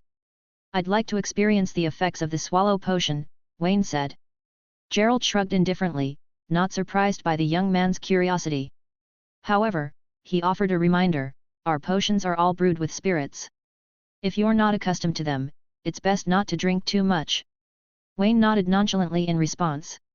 In his previous life, he was a strong drinker who could handle a few liters of high-grade liquor along with a plate of peanuts. He certainly wasn't afraid of ancient spirits. He began by making a shallow cut on his wrist with a clean knife and then picked up the swallow potion. Suppressing the sour smell, he gulped it down. As the light yellow liquid entered his body from his throat, a scorching heat, accompanied by a slight tearing pain, began to burn in his internal organs. However, this pain and burning sensation soon spread throughout his body and slowly dissipated, leaving a warm feeling that enveloped his entire being. His discomfort vanished. As the warmth reached his arm, Wayne could distinctly sense that the shallow wound on his arm was no longer painful. Instead, it had a slightly itchy sensation, a sign of the wound healing. At the same time, the system's notification sound sounded as he expected. Mutation proficiency +1, current progress, 1. Mutation LV1, mana recovery speed +10%, poison resistance +1. Upon hearing this prompt, Wayne was overjoyed. Compared to the slow progress he experienced in improving his swordsmanship, the mutation level seemed to advance much more rapidly. All he needed to do was consume potions regularly to see significant improvements. The bonuses provided by the mutation level would significantly aid Wayne's progress and overall strength. Faster mana recovery would allow him to cast more seals and increase his seal level more rapidly. A higher poison resistance would enable him to consume more Witcher potions, further enhancing his mutation level. This cycle seemed highly beneficial, and Wayne contemplated making potion consumption a regular part of his daily routine. He also wondered whether his culinary skills could be applied to make these unpalatable potions more palatable. If that's the case, he doesn't mind helping other Witchers from the Wolf School to brew the potion. Chapter 12, Circle of Elements. In the quiet winter of Kaer Morhen, life was peaceful and perfect for focused training. Wayne became more enthusiastic about Geralt's teachings, especially after learning the method to increase his mutation level. Accompanied by the master swordsman Geralt, Wayne honed his skills with the silver sword, hunting monsters around Kaer Morhen with swift and ruthless efficiency. His primary goal was to gather materials for making potions. Monsters that are easier to deal with, such as water ghosts and Endriga, were attacked by Wayne every 2 days and were almost killed to extinction. This made Geralt, who was always by his side, feel very strange. He wondered why this young Witcher was so obsessed with collecting the materials needed to make potions. Could it be that he liked the taste of potions? However, Wayne's crazily brewing potion lasted less than a month before he had to stop. In this cold winter, whether it is the spirits needed to brew potions or the herbs that grow all over the world, they are all rare and expensive resources. Such a large consumption cannot be supported without prior preparation. But even so, Wayne has gained a lot from this month's crazy medicine practice. Ever since he learned how to make the Witcher potion, he has consumed at least 3 bottles of potion every day. On the one hand, it is to exercise his mutation skills, and on the other hand, it is to adapt his body to the potion and enhance his poison resistance. This month-long hard work not only increased his mutation level by 1 level but also allowed him to acquire a new subsidiary skill. Alchemy LV1, Potion Effect plus 4%. Wayne's remarkable achievements during this period were not solely a result of his own efforts. The support and camaraderie of his fellow Witchers in the Wolf School played a crucial role in his progress. Their assistance in gathering herbs, materials, and monster-slaying expeditions were vital to his training and potion-making endeavors. Wayne showed his appreciation by preparing a lavish feast for his fellow Witchers.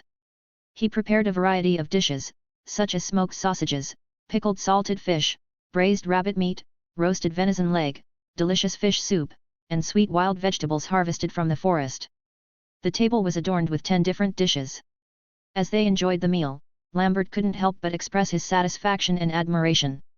"I've missed Wayne's cooking since leaving Kaer Morhen's castle at the beginning of the year. It's just ordinary ingredients, but he can always make amazing flavors. I've been looking forward to winter ever since." Eskel nodded when he heard the words and scooped himself a bowl of delicious fish soup from the bowl. He drank half of the bowl in one gulp, and then said, "Wayne's cooking is better than it was last year." Geralt was also enjoying a braised rabbit leg, eating it intently without interrupting. In the past month, it was not an easy job to accompany Wayne to collect herbs and slaughter monsters in the cold forest every day. The Witchers of the Wolf School were known for their strong sense of unity. Despite not sharing blood relations, they considered each other as family and were always willing to support their fellow Witchers. Sitting at the head of the dining table, Vesemir, who was nearly 300 years old, looked at the warm scene in front of him, and couldn't help but feel a little emotional. Since the downfall of the Witcher Order, the lives of the Witchers had grown increasingly challenging. Opportunities for the Witchers to come together and share meals like this had become rare. He coughed lightly, drawing the attention of those present, and then addressed Geralt. "Once spring arrives, Wayne will depart from Kaer Morhen. Geralt, tomorrow, you will accompany him to the Circle of Elements located in the back mountains. Assist him in activating the emblem of our wolf school. For us Witchers, the magic badge is an indispensable tool. It enables us to detect magic fluctuations around us and shield our eyes from the blinding effects of magic. Geralt hadn't reacted yet, but Wayne's eyes lit up after hearing the Circle of Elements. The Circle of Elements is a place where magic is too strong, and Wayne had nearly forgotten about it during his year-and-a-half stay at Kaer Morhen. Gamers familiar with the game know that it not only enhances a Witcher's sign power and recharges magic items but also grants the protagonist, Geralt, an extra skill point in the Witcher game. Hearing this, Geralt picked up a glass of beer and downed it, shrugged nonchalantly, and said, "Leave it to me, Vesemir. It's not the first time I've done this." The old Witcher hummed, then suddenly remembered something and added, "By the way, be cautious around the group of trolls ahead of the mountain. It seems like something's been going on with them lately. Try to avoid any conflicts." After saying this, the old Witcher said to Wayne with a serious expression, "And you, kid, I heard from Geralt that you've been drinking potions lately, even when you're not fighting. These things contain a lot of toxicity, even if we are demon hunters, it will cause damage to our bodies. I don't know what's on your mind, but for the sake of your body, you'd better stop this behavior." Hearing this, Wayne originally wanted to explain a few words, but seeing the concerned expression on the old Witcher's face, he could only nod and said, "Understood, teacher, I will pay attention." He decided to reduce the amount of potions he drank during his days in Kaer Morhen. It just so happened that there were not many potions in reserve.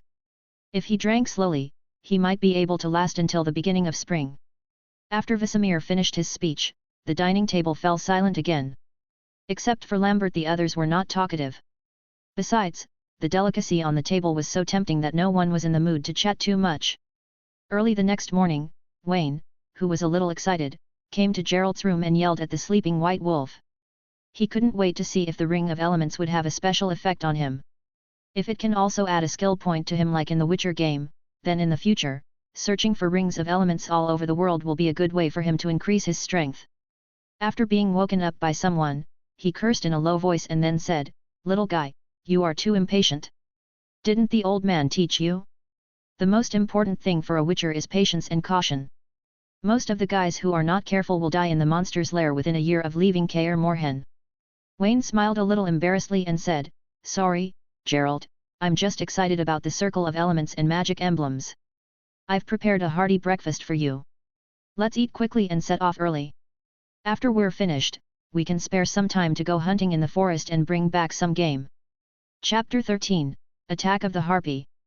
Unable to stand Wayne's urging, Geralt set off with him after breakfast. Geralt and Wayne set off on their journey to the Circle of Elements after breakfast, despite the challenging path that lay ahead. To reach their destination in the mountains behind Kaer Morhen, they knew they had to overcome several obstacles. These included swimming across a lake next to the castle using a boat, navigating a rugged mountain road, and eventually passing through a dark cave to reach their goal. Their determination to reach the Circle of Elements drove them forward, despite the difficulties they anticipated on their path. Geralt and Wayne bid farewell to their fellow companions and swiftly departed from the castle, making their way to the lake. Wayne's prior efforts had cleared the lake of the troublesome water monsters, making their journey much smoother. With no more interruptions from these bothersome creatures, they easily located a dilapidated boat and embarked on their swim to the opposite shore of the lake, one step closer to their destination. After boarding the boat, Wayne adjusted the direction of the sails. Seeing the nostalgic expression on Geralt's face, he asked, "Geralt, what are you thinking? Look at your expression, did something happen here?"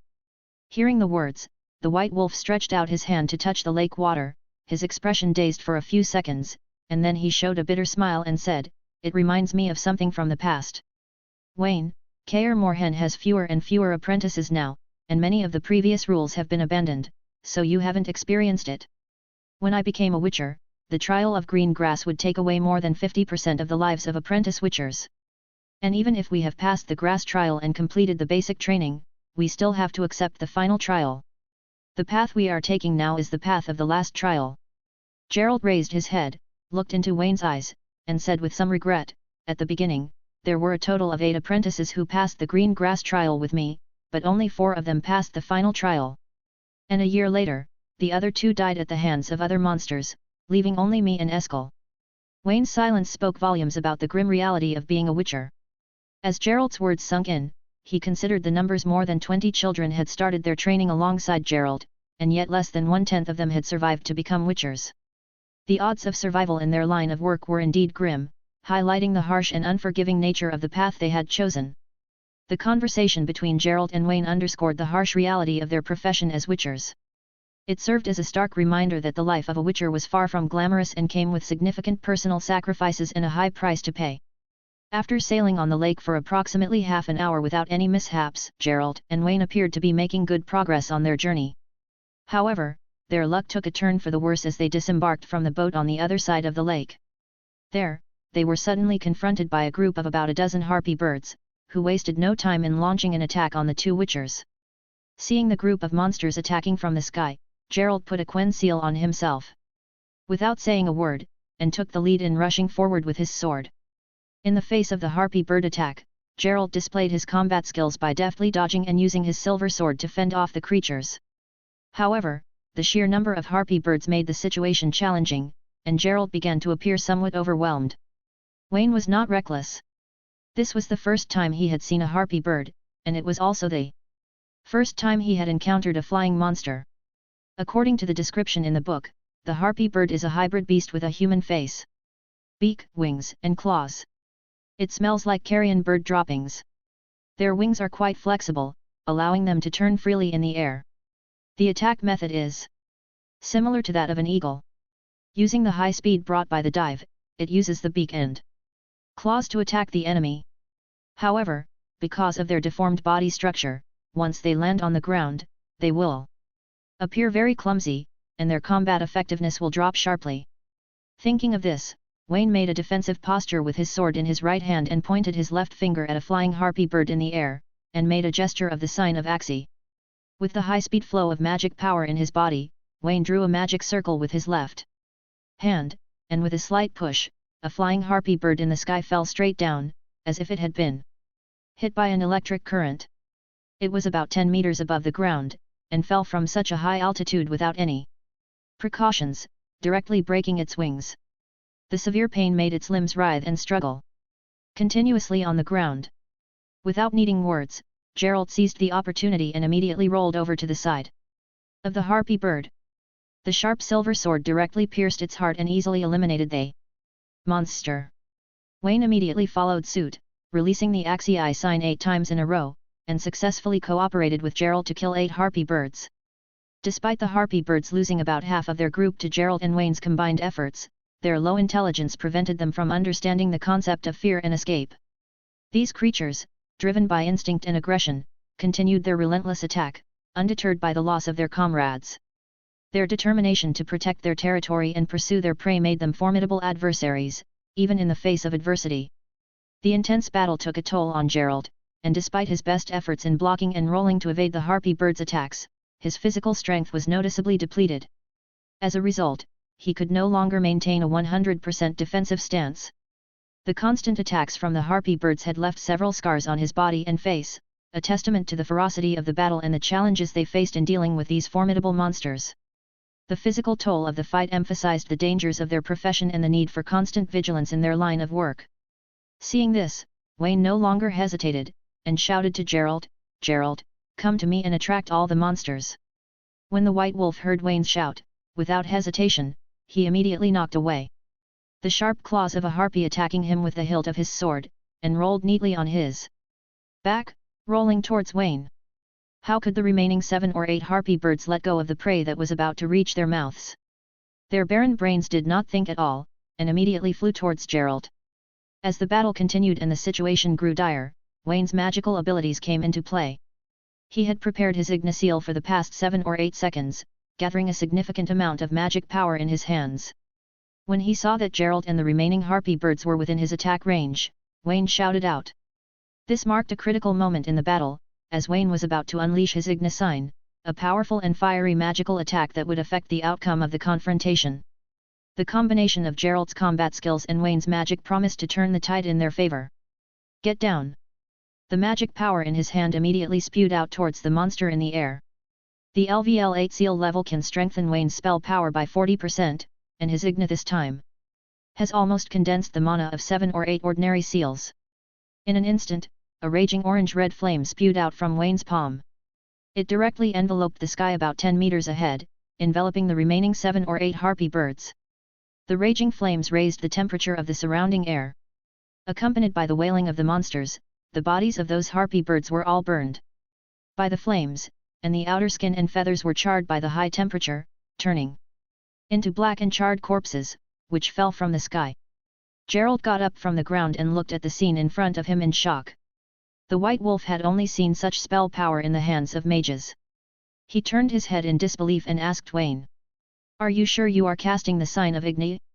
Why does it feel completely different from what we use?" Wayne rubbed the palm of his hand, which seemed to be scalded by the high temperature of the flame, looked at the White Wolf innocently, and said, "That's right, my knowledge of the seal is the same as yours, and it was taught by teacher Vesemir.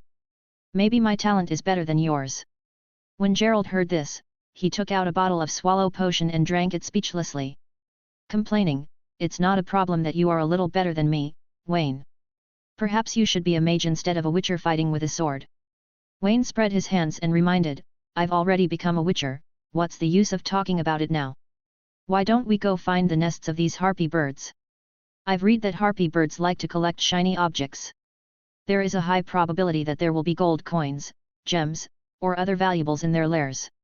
Hearing the coins, Geralt no longer struggled with the question just now, nodded, and said in agreement, "Yes, I once found several jewels in the nest of a harpy bird and exchanged them for hundreds of oren. Since in the next few years, we have to form a team to do tasks, then the spoils of war will be divided according to the rules." Chapter 14, Troll Tribe. 10 minutes later, Geralt was smiling, holding 2 fist-sized pieces of gold in his hand. His heart was full of joy. Although the monster bird's nest was full of carrion, bird droppings, and bones, and the smell was worse than the sewer, but after the White Wolf rummaged skillfully, in addition to gold and some coins, he also found 2 natural gemstones. Wayne made a choice not to take the gold that were wrapped in the unappealing excrement from the harpy birds' nests. Instead, he opted for the 2 shiny gemstones. This made Geralt look at him more favorably. As an old fritter who eats, drinks, prostitutes, and gambles, he earns a lot more than ordinary people, but when it comes to spending money, it is not comparable to ordinary people. The life of a witcher is undoubtedly challenging, filled with dirty and perilous tasks, as well as discrimination from many individuals. Added to these challenges, witchers are mutants, which can lead to a significant psychological burden. To cope up with this pressure, many witchers resort to visiting pubs, brothels, and casinos. These provides them as a means of relief and escape from the demanding and often grim aspects of their profession, offering a way to unwind and find solace in the midst of their challenging lives. This coping mechanism is common among witchers, and it helps them manage the psychological toll of their work. As a result, many witchers find themselves living in poverty, despite the substantial earnings they receive from their work. The transient and often reckless spending habits of witchers contribute to their financial challenges, which can be a source of frustration and hardship in their lives. Wayne appears to have a flexible moral code when it comes to money. He is not overly concerned about accumulating wealth and is willing to engage in a variety of activities to earn money, regardless of the ethical implications. Whether it's helping the less fortunate by taking from the wealthy or engaging in more questionable ventures, Wayne seems open to various avenues of earning income. His willingness to explore different money-making opportunities suggests that he may not be as financially constrained as other witchers, and he anticipates that his earnings in the future will far surpass what he could make as a witcher. Wayne, in the cave ahead, there is a cyclops. Many apprentice witchers died at the hands of this monster. This is part of the final trial. Apprentices participating in the trial must find a way to pass through this cave guarded by cyclops. Actually, cyclops are stronger than trolls, and they are also clumsy in action.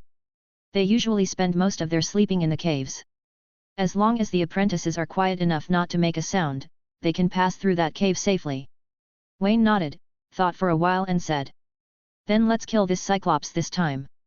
Geralt paused, looked up at Wayne for a few seconds, and said, "Wayne, since we will form a team to complete the task in the future, we should get to know each other better.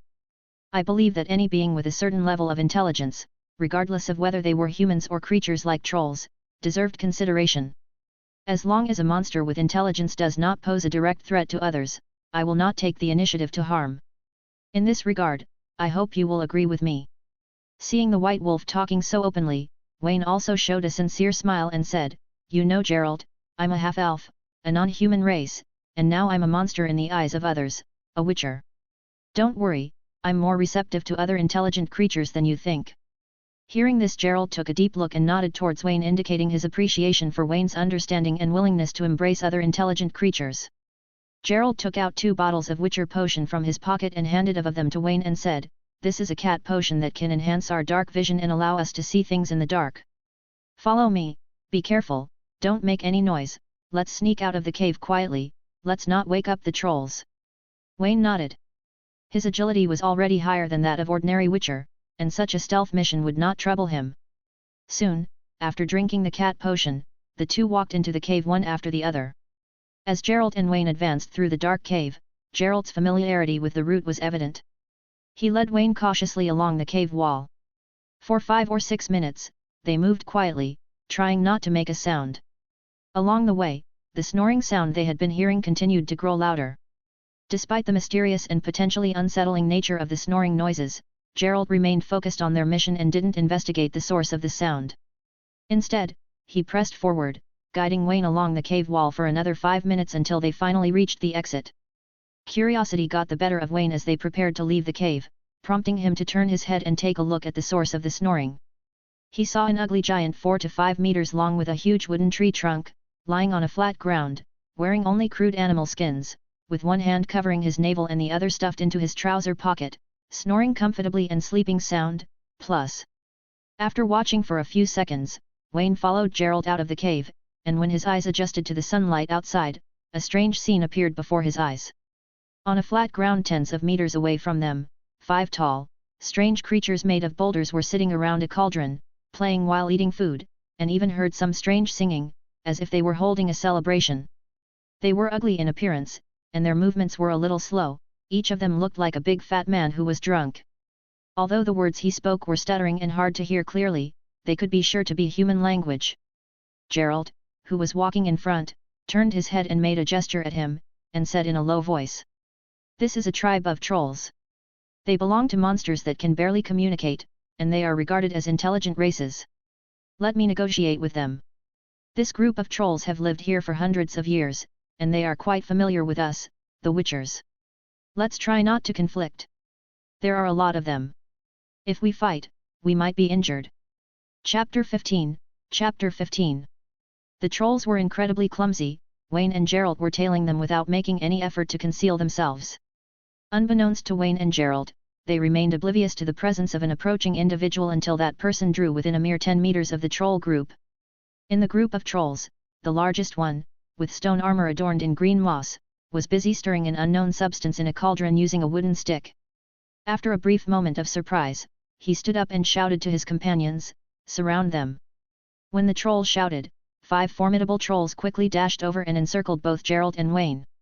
Seeing this, Geralt immediately yelled at them in order to prevent a conflict. "Hey!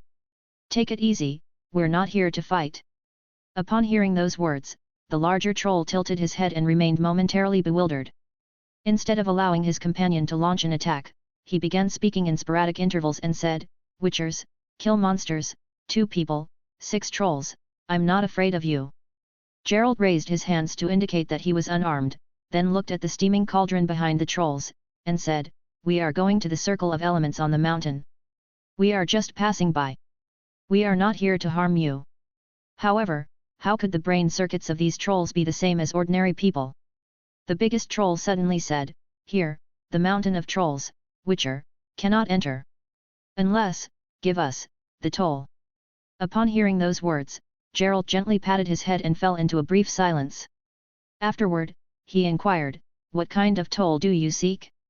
"We are Witchers, and it's in your best interest to make reasonable demands, not excessive ones." The big troll shook his head and seemed to think about it for more than 10 seconds before saying intermittently, "We, little trolls, are born, celebrate, and eat meat. Give us meat, a lot of meat, and let you pass." In response to the troll's request, Geralt was immediately struck with a headache. These trolls were tall and had particularly insatiable appetites. If they intended to feed these massive creatures, a mere wild boar or similar game would hardly suffice. Moreover, trolls are notoriously naive, if they don't agree to their request and want to go over, the only way is to kill them all. When the white wolf was having a headache, Wayne, who was following behind him, reminded, "Geralt, have you forgotten those harpy birds we killed just now? There are exactly 20 of them. Provide these trolls with the corpses they seek. These big guys will definitely be satisfied." Geralt's eyes lit, upon hearing the words, and he cast an appreciative glance back at Wayne.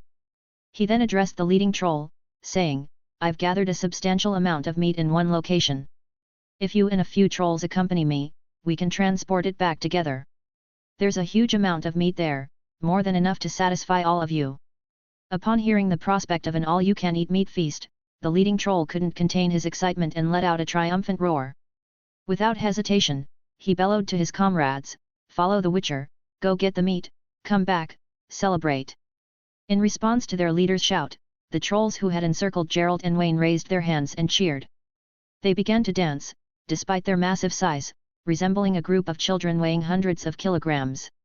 After escorting the trolls on a mountain path for about 10 minutes to retrieve the harpy bird corpses from the riverbank, noon had arrived before Geralt and Wayne realized it. The trolls displayed their trustworthiness, showing no interest in washing the harpy bird carcasses. They proceeded to tear them into pieces and stack them near the cooking pot, preparing for roasting or boiling. The leading troll even warmly invited the two to join their celebration.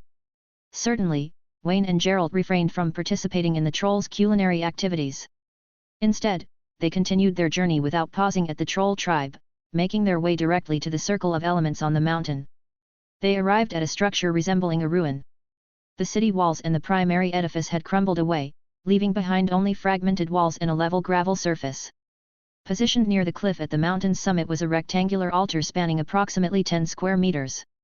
In the center of the altar, an intricate magic circle had been carved, while behind it, a rectangular stone table held an array of candles. 4 iron torches, fueled with a special substance, were stationed at the 4 corners of the altar. The scene exuded a ceremonial and mysterious ambience. Wayne didn't know how to activate the wolf school badge in his hand, so he handed it to Geralt and asked, "What should I do now?"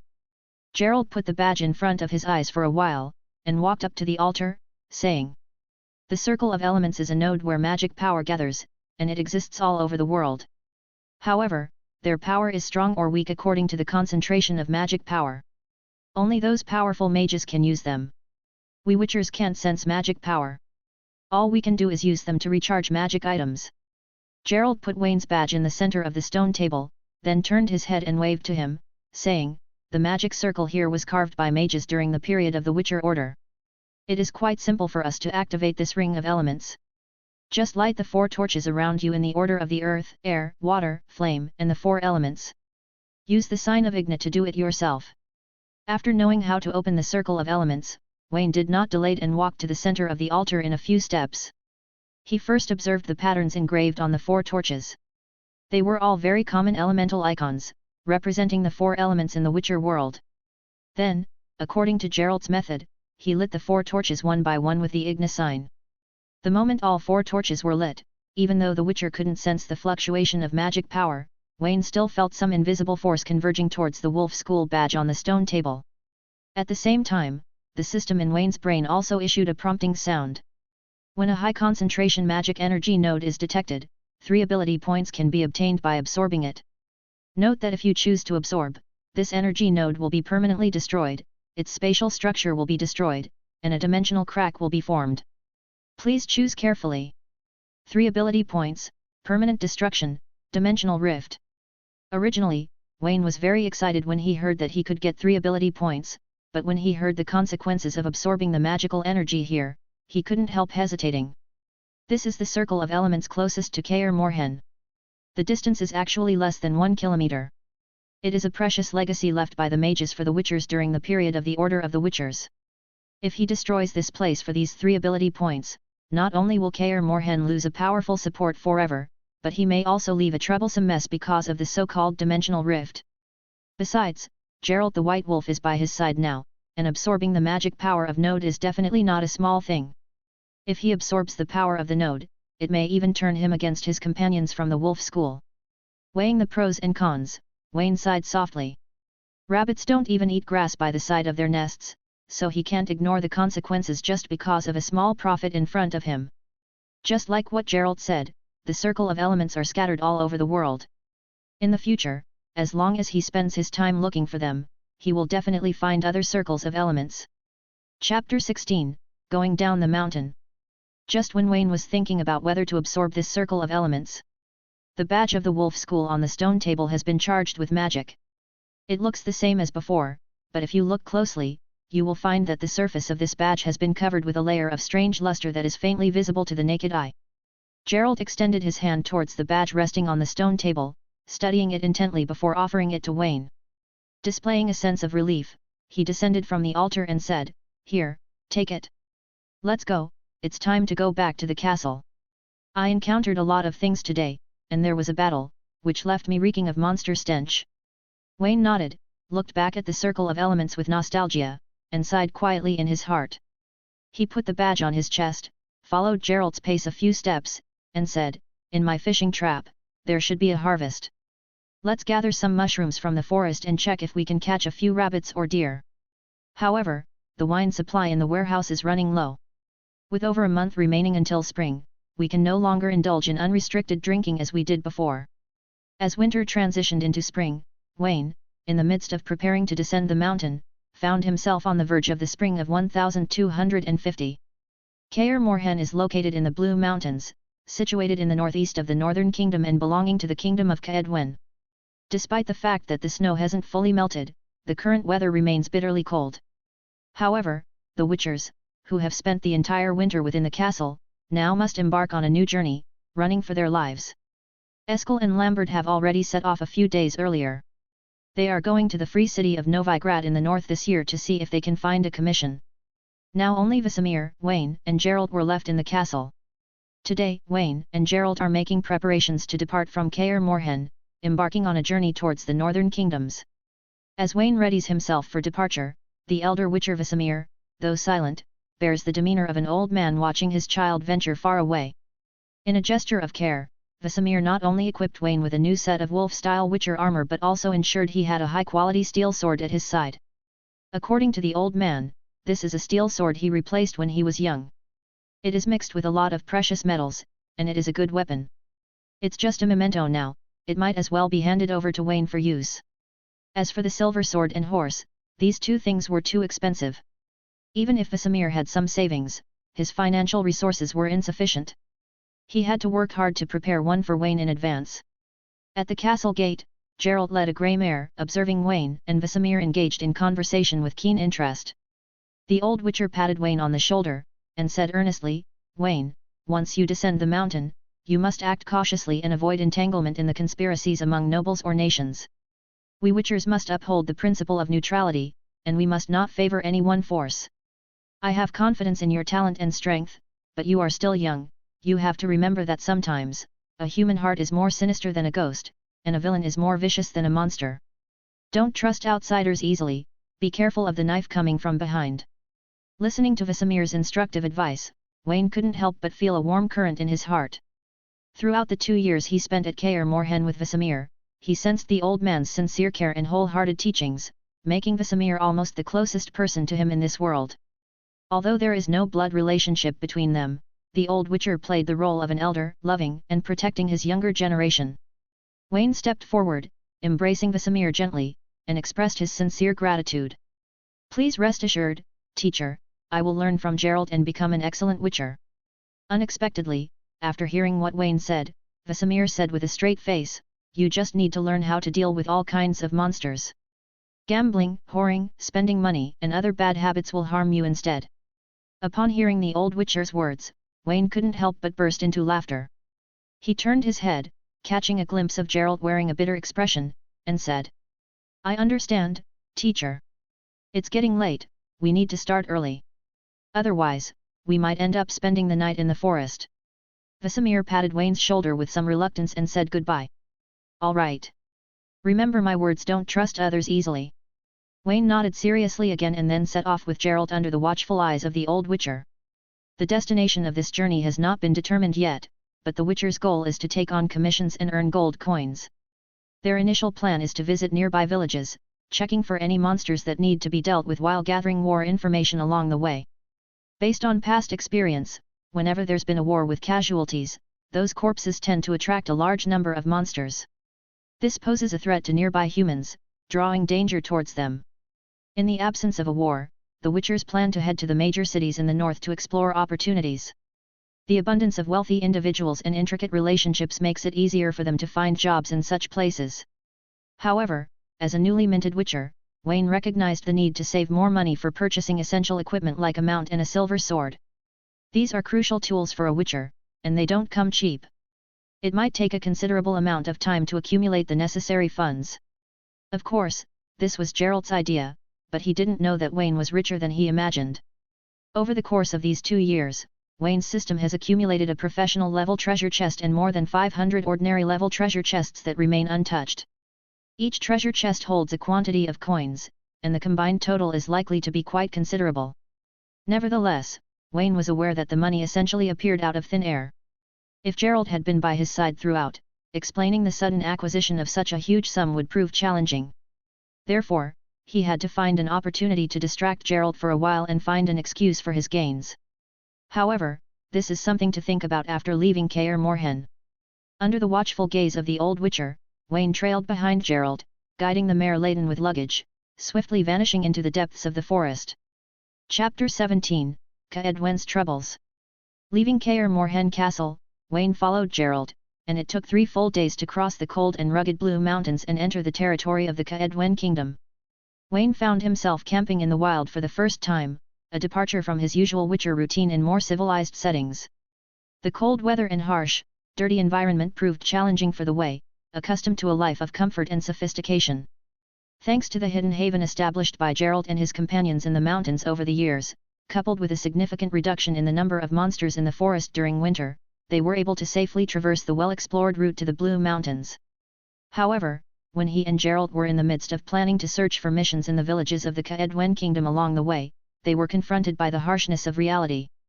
"Get out of our village, you disgusting mutants! A bunch of sorceress whores and bastards born of monsters dare to come and defile our land, get out! Hide the children quickly, the Witcher bastards are coming, these monsters will come and steal our children." After a full day of trekking through the wilderness, Wayne stumbled upon a dilapidated village. Eager to learn about the local situation, he approached a villager, only to be met with insults and hostility from many residents, prompting his swift dismissal from the village. The words were vicious as if the two had annihilated their entire families. What's more, within mere minutes of their entry into the village, a middle-aged, bearded man clad in a leather jacket and brandishing an iron sword led a group of 5 young men armed with pitchforks and hoes to encircle them. Seeing their menacing postures and the weapons they wielded, Wayne instinctively gripped the steel sword strapped to his back and drew it halfway. Geralt, standing beside Wayne, remained remarkably composed.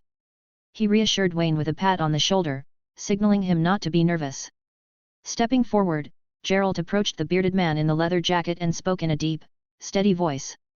"Hey, friend, it's in your best interest to calm those farmers down. We're Witchers, here for commissions. We are not looking for trouble. And in case things get ugly, a couple of pitchforks won't be of much help to anyone." Despite the bearded man's rough and savage appearance, his past experiences of wandering in the wilderness during his youth had acquainted him with the tales of the formidable abilities possessed by the mutant beings before him. He was well aware that not only were these villagers with pitchforks outmatched, but even if they were to dispatch a dozen soldiers, they might still fall short in comparison to a seasoned Witcher. What's more, there are 2 Witchers on the opposite side. Upon hearing Geralt's warning, he gestured with his hand, urging the young men armed with pitchforks and hoes to refrain from impulsive actions. Squinting their eyes, they scrutinized the 2 Witchers standing before them. As he observed the amber cat eyes of the 2, the long white hair of Geralt, and Wayne's pointed elf ears, a hint of disgust involuntarily flickered in his eyes. "Get out of the village, Witchers! There's no commission for you here." Geralt, unfazed by the words, simply shrugged, turned around, and whispered to Wayne, "Don't be surprised, Wayne. The kingdom of Quen is arguably the northern kingdom with the strongest aversion to non-human races. The people here are often rough and uncivilized, with little regard for courtesy. Particularly, their king, Henselt, can be compared to a wild boar, more of a bandit and a violent drunkard than a king. This king doesn't have any great achievements, but the whole north knows that his favorite thing to do is to persecute non-human races, and try to kill the dwarves and elves in those cities. As Witchers, we are also not welcome here, so I rarely look for commissions here. Let's keep moving, heading west and following the course of the Ponta River will take us about half a month to leave the kingdom of Quen. Wayne nodded speechlessly and was about to leave with Geralt. Suddenly, a hobbled old woman emerged from the village. Hastening toward the bearded man, she grabbed his sleeve, tears streaming down her face as if pleading for something. A brief exchange of words ensued between them until the old woman collapsed on the ground, weeping and clinging to the bearded man's leg. With a sigh, he assisted her to her feet and called out to Wayne and Geralt. "Hey, Witcher, wait! We have a commission here." Wayne and Geralt exchanged glances, and when they saw a job coming, they turned and retraced their steps toward the bearded man, silently observing the old woman whose expression shifted from sorrow to joy. Before Geralt could speak, Wayne asked first, "What is your commission?" Seeing Wayne's proactive stance, Geralt shot him a surprised glance, recalling the peculiar habit of this guy back in Kaer Morhen always needing tasks to stay motivated. The middle-aged man with a beard cast a glance at Geralt, the evidently older one.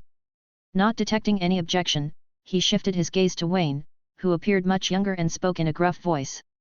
"2 young men in our village are missing, and I entrust you to find them." He supported the old woman with tears on his face beside him, with a hint of regret in his voice. "She is the mother of the 2 brothers, Misha. 3 days ago, her 2 sons ventured into the southern forest to gather firewood, and they haven't returned since. There are often wolves in the southern forest. Even if they've become prey for wild wolves, we need certainty confirmation of their fate, rather than dangling hope in front of the living." Having said that, the bearded man added a little embarrassingly, "Of course, we humble farmers are but poor souls with scant coins. Misha can manage up to 5 ducats at most. Those 2 sons are her only kin. If they've met an unfortunate end, Misha likely won't survive until the next year." Hearing this, Wayne cast a glance at the sorrowful old woman, a twinge of sympathy welling up within him. Ducats served as the currency in the Quen kingdom. While he wasn't precisely aware of the purchasing power of 5 ducats, contemplating the circumstances, it occurred to Wayne that the poor farmers tending to their fields likely didn't have much to spare. After the bearded man finished speaking about the entrustment, a task reminder appeared in his mind. Quest initiated, looking for Misha's missing sons. Difficulty level, Expert. Objective, locate and determine the fate of Misha's 2 missing sons who disappeared in the southern forest. Rewards, to be determined based on the successful completion of the quest. Wayne was overjoyed that it was actually an expert-level task. According to the system's instructions, ordinary-level tasks were relatively simple and belonged to daily tasks, and did not even require combat. The expert-level tasks are more difficult, belonging to the level that is difficult for ordinary people to complete, and there is a high probability of dangerous battles. Master-level missions and epic-level missions, on the other hand, were exceedingly rare and extremely difficult quests that might only arise once every few years. Their impact could extend far beyond individual lives, potentially shaping the course of the world. Despite his eagerness to directly take on the task, Wayne recognized that he was now part of a team with Geralt, and decisions needed to be made collaboratively. So, Wayne turned his head to look at Geralt, and asked the White Wolf's opinion with his eyes. Seeing him looking over, Geralt showed no expression on his paralyzed face, but he still nodded slightly with difficulty. Wayne let out a sigh of relief, mentally committing to accepting the task. With a smile, he turned to the bearded man and Misha by his side and said, "We're willing to take on this commission. However, the journey has taken a toll on us, and we would like to take a rest. Please arrange for a temporary resting place and prepare a decent meal for us. Once we've regained our strength, we'll proceed with the commission." Chapter 18, Elf. Although the people in the village hated witchers, no one really dared to provoke them under the support of the bearded village chief. Wayne and Geralt took a brief break before sharing a meal at Misha's house. The fare was quite basic, aside from a handful of eggs, there was no water or alcohol. The challenging life of the villagers was evident, and perhaps, to ensure her son's well-being, Misha had presented the finest food the family had to offer in order to host Wayne and Geralt. After chatting with Geralt at the dinner table, Wayne finally learned the worth of the 5 ducats reward. The ducat is a currency of unknown origin, currently only available in Quen, Sintra, and Skel-like. Several years prior, during Geralt's mission in Sintra, the cost of a drowner body stood at 2 ducats, and a standard tavern meal could be obtained for a single ducat. Essentially, Misha had enlisted the services of 2 witchers, pricing their work at the equivalent of 2.5 drowners. Upon hearing this, Wayne gazed at Geralt in disbelief. Despite being aware of the White Wolf's just and kind nature, it was disheartening for Wayne to accept such a meager payment. He couldn't help but feel the weight of the difficulty in being a good person. The task at hand was no longer a charitable endeavor, any damage to their equipment during the battle would indeed result in a loss. Fortunately, he also asked for lunch, otherwise, it would be difficult to even fill his stomach with this little money. Following the meal, it was time for the renowned detective Geralt to showcase his skills. He summoned Misha and the bearded village head and asked in detail about Misha's two sons, their stature, appearance, habits, and soon. Having gathered information from the two individuals regarding the frequent woodcutting locations of Misha's sons and the overall conditions of the forest, Wayne and Geralt prepared to embark on their journey. Throughout the entire questioning process, Wayne refrained from intervening. Instead, he focused on sharpening his steel sword inherited from Vesemir with a whetstone, contemplating Geralt's intentions behind each question and the overall thought process. In the pursuit of becoming a seasoned witcher, Wayne recognized the importance of learning from the experienced White Wolf. Detection and reasoning, crucial skills for any witcher, were at the forefront of his training. After the inquiry, Geralt and Wayne gathered all the necessary battle equipment, leaving their belongings entrusted to the bearded village chief for safekeeping. Of course, in order to prevent these unruly people from having any wrong thoughts, the two of them did not forget to take out their weapons and warn seriously, "If anything goes missing from our belongings, we'll demand double compensation from you." The bearded village head is still a sensible person, so there shouldn't be any mistakes. According to the information obtained, the two quickly left the village and entered the forest not far from the village. Tracing the route outlined by Misha and utilizing the heightened senses of the Witcher, Geralt and Wayne diligently followed the footprints on the road. Eventually, they pinpointed the location where the two young individuals typically engaged in tree-cutting activities.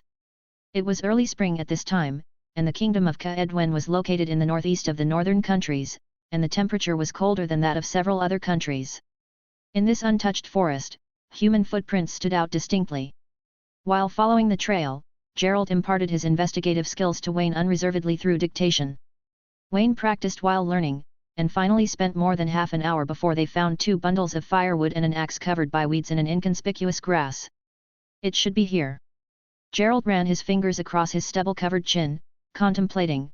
2 young men encountered a mishap at this spot. Due to the urgency of the situation, they ended up losing both wood and an axe, Geralt deduced. He looked up at Wayne and said, "Let's look around here for footprints, blood, or something." Wayne nodded, activating his Witcher senses, and started searching around the grass for potential clues. Truthfully, this meticulous search was far from enjoyable. It proved time-consuming, unenjoyable, and incredibly draining, resembling a form of physical labor. But, in the wilderness where evidence was scarce, this seemingly cumbersome method was the only way to yield results. After searching for more than 10 minutes, Wayne still didn't find anything, but Geralt not far away stood up, waved to him, and shouted, "Wayne, come to me. I found a clue." When he walked past, Geralt was crossing his arms, seemingly lost in thought again. Wayne gazed in the direction of his line of sight and soon found 4 rows of footprints on the ground. Assessing their shape and depth, he concluded that 2 of the footprints likely belonged to Misha's 2 sons. In just a few seconds, Geralt came to a conclusion. The good news is that there is no blood in the vicinity. At least the 2 children did not die here, nor did they die in the mouth of wild wolves. They should have been held hostage. The bad news is that it's been almost 3 days since it happened. After all this time, no one knows where they were abducted or whether they are still alive. Wayne shrugged indifferently, pointed to the footprints on the ground, and said, "No matter where they are taken, all we can do is follow the clues they left behind and keep searching." Geralt thought the same way. He drew the long sword behind his back and said to Wayne, "Let's go, pull out your sword." Looking at the direction of these footprints, they must have been taken deep into the forest. Be vigilant at all times. Spring is here, and the monsters are beginning to recover. No one knows what will suddenly pop out of the forest.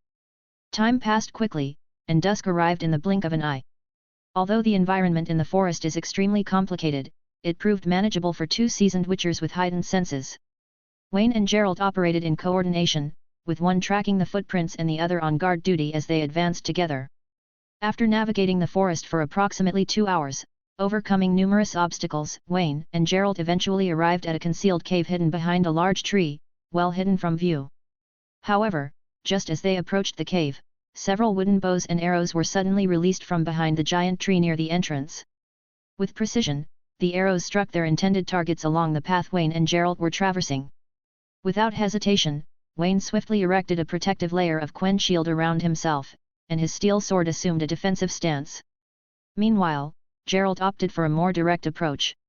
As soon as the arrows were released, he rolled like a donkey and rolled behind a big rock to hide. Wayne carefully maintained the Quen shield, turning his gaze toward the source of the arrows. To his realization, nestled among the branches above the giant tree were 6 elf archers clad in animal skins, each wielding bows and arrows with an intent demeanor. A female elf with long black hair and keen black eyes, scrutinizing Wayne and Geralt for more than 10 seconds, appeared fixated on Wayne's pointed elf ears. Eventually, she spoke in the common language of humans. "Witchers, this is the territory of elves, why did you come here?" Chapter 19, Toruviel. The female elf was tall and slender, with coal-black hair.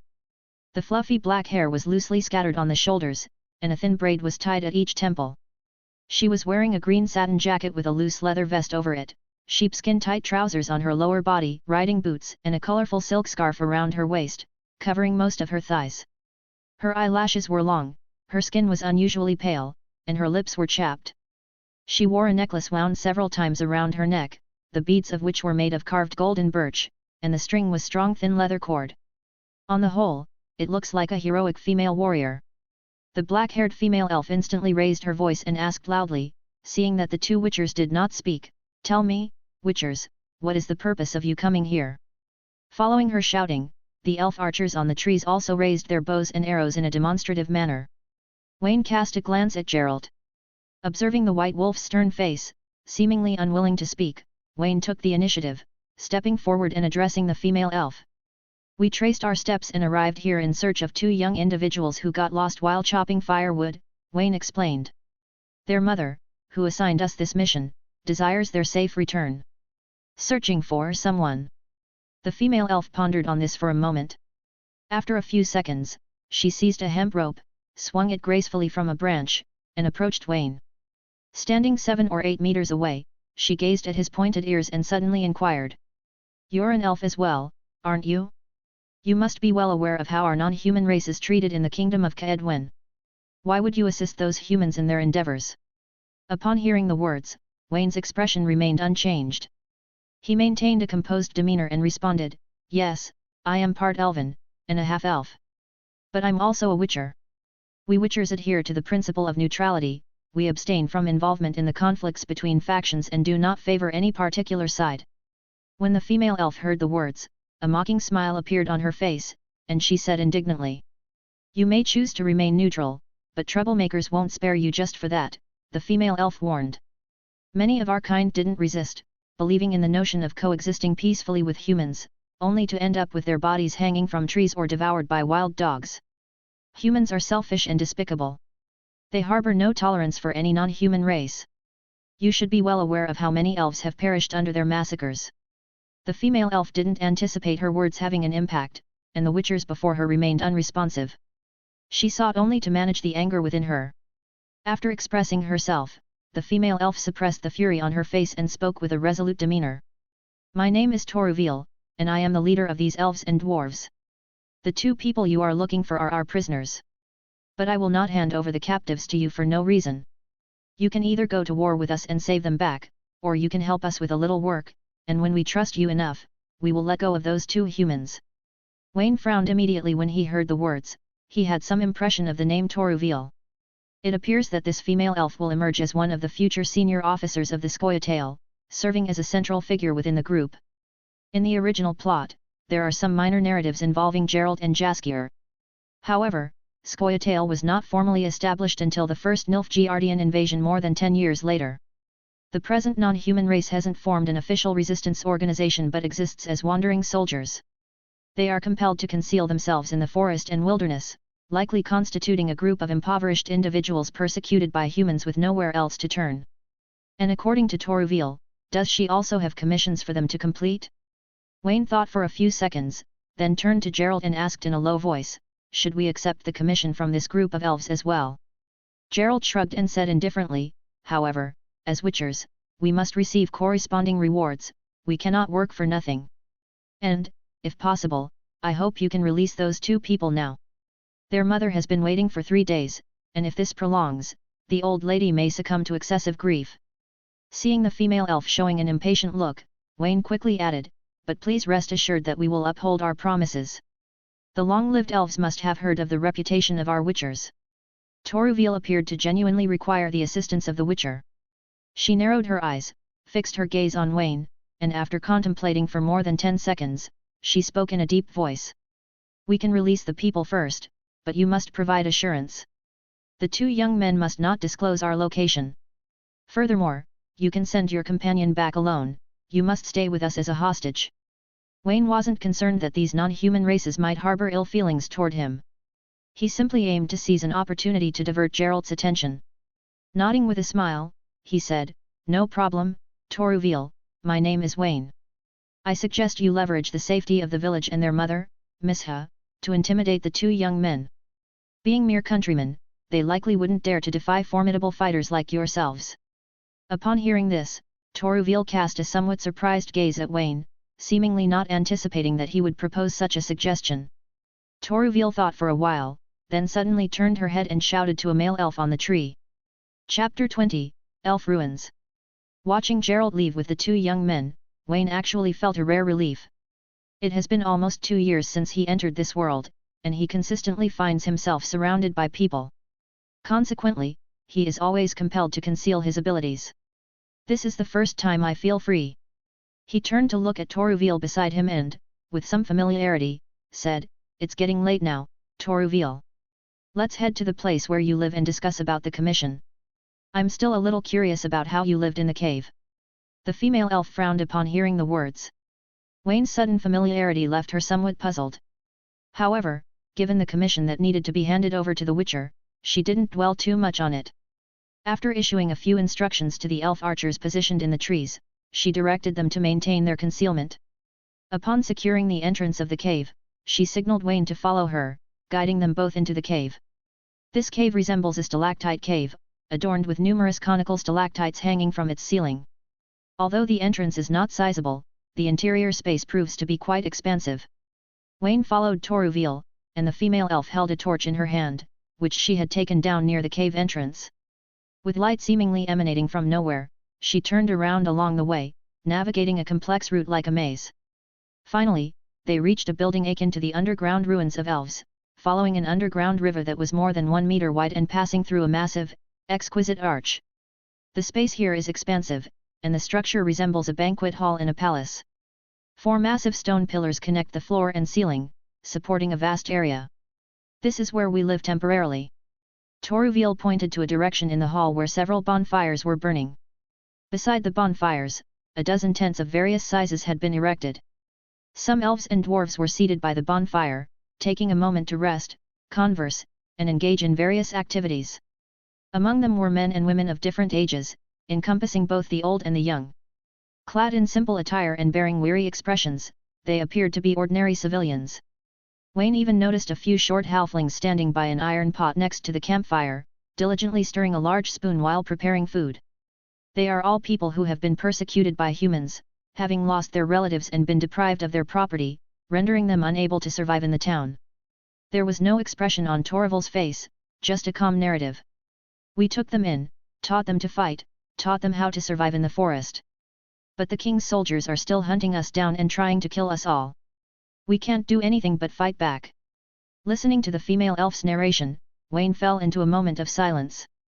In the world of witchers, elves, dwarves, halflings, and other non-human races have consistently been the targets of persecution. Thousands of years ago, the elves graciously welcomed human refugees who found themselves in this world due to the convergence.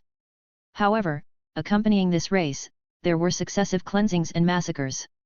They were forcibly reduced from a dominant race that ruled the continent for thousands of years in the past to a minority race now, facing systematic persecution. For the time being, Wayne lacked the ability and had no leisure to intervene in the affairs of non-human races. He bypassed this topic and, while observing the surrounding ruins, posed a question. "This ruin appears to be vast, but you all reside in this hall. You entrusted us, do you wish for our assistance in clearing up this ruin?" Toruviel nodded, with her palm on the iron sword at her waist, without concealing it, but said, Directly. Yes, Witcher. We stumbled upon this elf ruin by chance. Despite its dark, underground environment making it inconvenient to live in, it offers sufficient concealment and a sheltered space for us. However, this place has been abandoned for too long, and numerous monsters have taken residence in the ruins. Some of my fighters have been injured by these monsters. As a Witcher and expert in dealing with such creatures, I wish to entrust you with the task of helping us clear out the monsters here. Wayne nodded, did not immediately agree, but began to observe the situation of the ruins. The history of this ruin is evidently quite long, with many areas having suffered damage and destruction over time. However, amidst the remnants, such as the exquisite murals and beautiful statues scattered here and there, one can still discern the former grandeur of the elf civilization. Through dark vision, Wayne discovered that there were 4 gates connecting to other places in the hall where Toruviel and others lived. In addition to the massive archway through which they entered, there is another stone gate in this area that has been sealed with stones and mud. The remaining 2 gates are being guarded by dwarves and elves armed with weapons and torches, evidently standing watch against potential monster intrusions. However, Wayne has already undertaken Misha's mission of finding people today, and even if he were to accept the mission of clearing the elves' ruins again, he would not receive an additional reward. Therefore, he just observed casually in the hall and said to Toruviel, "I can help you clean up this ruin, Toruviel. However, it's quite late now. We Witchers must make sufficient preparations before engaging in monster battles. So, please assist me in finding a quieter place where I can get ready for the upcoming battle. Tomorrow, after my companion and I reunite, we will address the matter of compensation, and we will commence with your commission." Chapter 21, Opening the Treasure Chest. In response to Wayne's request, Toruviel promptly organized several elves to construct a new tent in an open space, situated more than 10 meters away from their current camp. Additionally, she directed others to prepare all the necessary quilts and pillows for resting. This is the attitude one should adopt when asking for help. However, Wayne was not polite. After conversing with the female elf leader, he entered straight away, under the curious gazes of some elves and dwarves. This tent is constructed from animal leather, featuring a cone-shaped structure with a relatively cramped interior. The craftsmanship of the artisan who crafted it may not be of the highest quality. Upon entering the tent, Wayne immediately detected the distinct odor of animal urine. However, the quilt spread on the carpet was very clean, and when lying on it, there was still a faint scent of flowers. It was still dusk, and despite traveling all the way from the Blue Mountains and spending several hours trekking through the forest, Wayne's body was already noticeably fatigued. However, he didn't hastily lie down under the quilt to rest. Instead, he removed the wolf school's midsection armor from his upper body, crossed his legs, and entered a meditative state while sitting on the quilt. He had been awaiting for this opportunity for a long time, and this time he succeeded in parting ways with Geralt. The treasure chests that had accumulated in the system for nearly 2 years were finally ready for the drawing stage. To be honest, at times Wayne felt a bit like a pervert, marveling at his ability to resist the temptation of opening the treasure chest for 2 years solely through willpower. Is this something that ordinary young people can accomplish? Looking at the 580 normal level treasure chests under the taskbar and 1 expert level treasure chest obtained from the mission, Wayne no longer hesitated and immediately chose to open one of them. Ding! The treasure chest is opened normal level. Obtained, 12 ducats. After hearing the sound from the system, Wayne felt a weight in his hand, and out of thin air, there were 12 ducats that resembled gold coins appeared in his hand. This is the first time he has seen this kind of currency. The coins are slightly shiny, and there are exquisite patterns printed on both sides, but the weight clearly indicates that it's not entirely made of gold. Looking at the coins in his hand, Wayne couldn't help but feel a little disappointed, as if his illusions had been extinguished. Although 12 ducats were considered a considerable sum for ordinary farmers, Misha's entrusted rewards were only 5 ducats in total. But in big cities like Vizima and Novigrad, this amount of money is probably equivalent to 2 days' rent and meals. However, just as Wayne was feeling disappointed, a note about treasure chest rewards popped up in the system, reigniting his hope. Ordinary level treasure chests yield a small amount of currency from the corresponding region, with a 1% chance of obtaining an ordinary random item from another world. Expert level treasure chests provide a moderate amount of currency from the corresponding region, along with a 5% chance of acquiring a rare item from another world. Master level treasure chests result in a substantial amount of currency from the corresponding area, and there's a 20% chance of receiving a precious item from another world. Finally, epic treasure chests yield in excess of currency from the corresponding region, with a 50% chance of obtaining an epic treasure from another world. Upon reading the system's instructions, Wayne realized that it wasn't that the system's rewards were not good enough but rather that his luck wasn't favorable. With this in mind, Wayne felt determined. He raised his hand and simultaneously selected 100 ordinary treasure chests, opening them directly. Ding! The treasure chest is opened, normal level *100. Obtained, 1,365 ducats, 1 exquisite pocket watch. Hearing the reward, Wayne was stunned for a moment. A purse containing thousands of coins appeared beside him out of thin air. Along with it, there was also a beautifully packaged small box. It seems that the system still has a touch of humanity. Rather than tossing thousands of coins directly in front of him, it provided him with a complimentary money bag. Seeing the brilliance of gold coins in the open money bag, Wayne didn't glance at the box containing the pocket watch. Unconsciously, he reached out and grabbed the money bag filled with ducats in his hand. The purse was heavy, resembling the size of a pineapple, and it weighed more than 10 kilograms, indicating significant weight. Although the gold content of gold coins in this world is minimal, possessing thousands of ducats is already a wealth that ordinary farmers may not be able to earn in their lifetime. Examining the size of the purse, Wayne's rationality advised him against opening any more ordinary level treasure chests today. Otherwise, it would be difficult to hide so many ducats, and explaining the situation upon reuniting with Geralt tomorrow would be difficult. However, he is still a young man with strong curiosity. After much consideration, Wayne chose to open the only expert-level treasure chest. Ding! Treasure chest opened, expert level. Obtained, 278 ducats, Duran's ring. As the system sound fell, a smaller money bag and a beautiful purple gemstone ring appeared beside him. Hearing the name of the reward, Wayne was overjoyed. He put down the purse in his hand and picked up the purple gemstone ring. Simultaneously, the system provided an explanation of Duran's ring attributes. Duran's ring, originating from the continent of Valoran, crafted by the legendary blacksmith Duran. It enhances the recovery speed of a moderate amount of mana and boosts a small amount of magic power.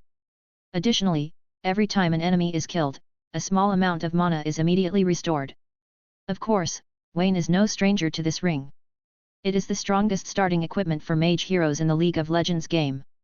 Although in the real world, the description given by the system may not be as precise as in the game, simply examining the 3 effects it provides indicates that this is undoubtedly a very valuable magical equipment.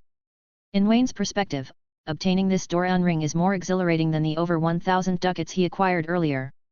He was originally a witcher who preferred using the signs, and the additional attributes of Duran's ring, especially the special effect that killing enemies can restore mana, seemed to be tailor-made for him. This could significantly enhance his battery life. The probability of obtaining an item from an expert-level treasure chest is 5.00%, and it still includes magical equipment that can be directly converted into strength. It seems that my luck is still good. With this in mind, Wayne placed the Duran ring on the ring finger of his left hand. He then reached out, opened the exquisite box containing the pocket watch, and retrieved a golden pocket watch adorned with intricate carvings. He admired the pocket watch in his hand and then checked the time on it, revealing that it was a 24-hour pocket watch.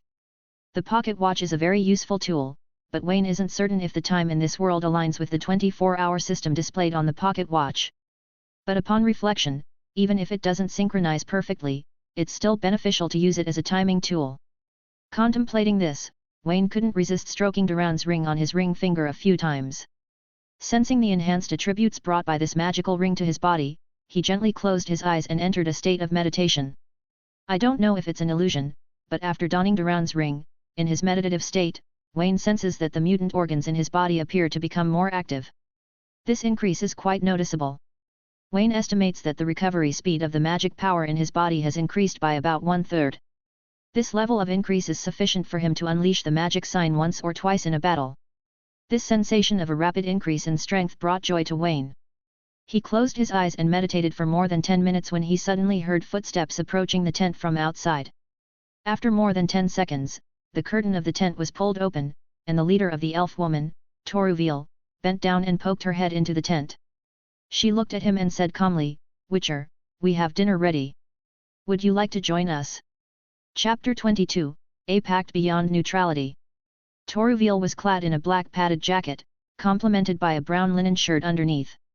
The neckline of the shirt hung loosely, and the view revealed when the female elf bent over immediately captured Wayne's attention. However, Wayne admired it only for a brief moment before redirecting his gaze. Sporting a cheerful smile befitting a teenager, he addressed Toruviel. Of course, Toruviel. Thank you for the invitation, I'm a bit hungry too. The female elf didn't notice Wayne's subtle movements. She nodded and exited the tent. Once Wayne climbed out, she walked beside him, leading the way toward the camp. Perhaps because of the dinner time, the camp was bustling with activity. Elves, dwarves, and halflings, men, women, young and old, formed orderly queues around the 3 steaming cauldrons. Wayne made a rough count and estimated that there were approximately 30 residents in the camp. Assessing their attire and equipment, he deduced that around 5 to 10 people were capable of participating in battles as fighters. Noticing Wayne's gaze, Toruviel pursed her lips and then spoke in a calm but sad tone. In the beginning, there were over 300 of us. We fled her from the capital of Quen. Unfortunately, half of our group perished on the journey, brutally killed by Quen soldiers. The 2 villagers we released yesterday found out about our location.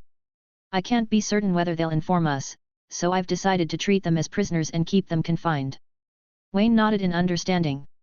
To safeguard the safety of his people and avoid being tracked by soldiers, not to mention the potential threat posed by the captives as witnesses, taking decisive actions, even if it meant resorting to killing, was a necessity. Following Toruviel, Wayne arrived at a relatively clean bonfire, where more than a dozen elves and dwarves, attired as warriors, were having their meal. As they witnessed the female elf leading Wayne, they all displayed respect, rising to their feet and offering her a salute. Evidently, Toruviel holds a significant position among this assembly of non-human races. Once they had located a blanket and settled down, a female elf approached with 2 bowls of piping hot food, delivering them respectfully into their hands. Wayne casually picked at the contents, discovering potatoes, meat, beets, and gnocchi. While the taste remained to be assessed, the food's appearance was appealing, with a variety of rich ingredients. He took a sip of the soup, finding it both sweet and salty, though not particularly appetizing. Of course, it paled in comparison to his own culinary expertise and was far from delicious. Wayne scooped up a spoonful of meat, placed it in his mouth, and commented casually. This area is still within the territory of Quen, surrounded by human villages and towns. Toruviel, perhaps you should consider fleeing to a more distant location, such as the primeval forest of the Blue Mountains. There, the population is sparse, the terrain is challenging, and monsters abound throughout the year, making it difficult for humans to locate you. The female elf leader also took a sip of the soup before setting the wooden bowl aside. Fixing her gaze on the blazing bonfire, she snorted and spoke with determination. I won't flee from Quen. Numerous compatriots here are in imminent danger, relying on our rescue.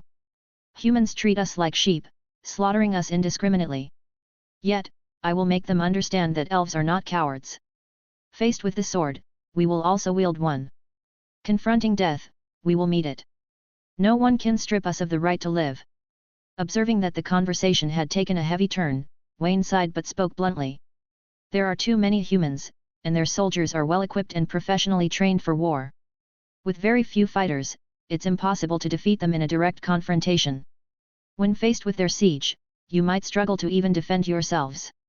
At this point, your priority should be preserving your strength, act in a low-key manner, and to find more non-human races who are willing to resist. Only when we amass enough strength and possess the capability to defend ourselves, will humanity truly listen to your voice. Otherwise, they'll continue to perceive you as thieves and bandits and act against you at will. Seeing Toruviel looking towards him, Wayne contemplated for a moment and couldn't help but add a few more words. The strength of the elves isn't actually weak. With your long lifespan, combined with your diligence and intelligence, you can excel in any field. You can leverage your experience and skills to become master-level craftsmen. With the right conditions, these skills can serve as a swift means to accumulate wealth and strength. It's just that the elves are too dispersed. In any city or village, you will always be a minority, you will never have the power to resist. However, if you combine all the elves in the entire northern countries, it becomes a force that no country can afford to underestimate. What you lack is a unifying symbol, a capable leader who can bring you together. Perhaps, one day, when the elves unite, muster thousands of soldiers, seize a specific territory, and are guided by a wise leader, the Elven kingdom can be reconstructed and rejuvenated through resilience. Listening to Wayne's words, Toruviel remained silent for a considerable time before posing a question with a slightly expectant tone. "You're a thoughtful elf, Wayne. You know how to resist, how to protect yourself, how to fight. Maybe you should consider joining our cause and assisting our compatriots in escaping human persecution. Fight for the liberation of the non-human race." Observing the expectant gaze of the female elf, Wayne couldn't help but display a slightly awkward smile. As a young man with a modern mindset, discussing such matters was one thing, but fully immersing himself in the cause of liberating a race was another. To be honest, he wasn't mentally prepared for such a commitment. Wayne cleared his throat, striving to keep his voice as composed as possible as he declined. "Sorry, Toruviel. I'm a witcher and must maintain a neutral stance. While I understand my abilities, I can't commit to the extent of sacrificing my life for others." Toruviel expressed a hint of disappointment upon hearing these words. It was not surprising, considering the widely known neutral code of conduct followed by witchers in the north for hundreds of years. She took a wine jug, raised it to her lips for a sip, exhaled, and then extended it toward Wayne, saying, "Give it a try, Wayne. This is my own brewed cider. It's an exclusive recipe my mother taught me. It's probably the only thing she left me. Your input is quite relevant, Wayne. I will give it serious consideration." Observing Toruviel's face, which was beginning to flush from the alcohol, Wayne hesitated but eventually accepted the jug. He raised it to his lips and took a sip. The taste was exceptional, blending the sweetness of wine with a subtle floral fragrance. It would be considered a fine drink even in modern society. Squinting his eyes, Wayne took another sip, then raised his head and exhaled a breath.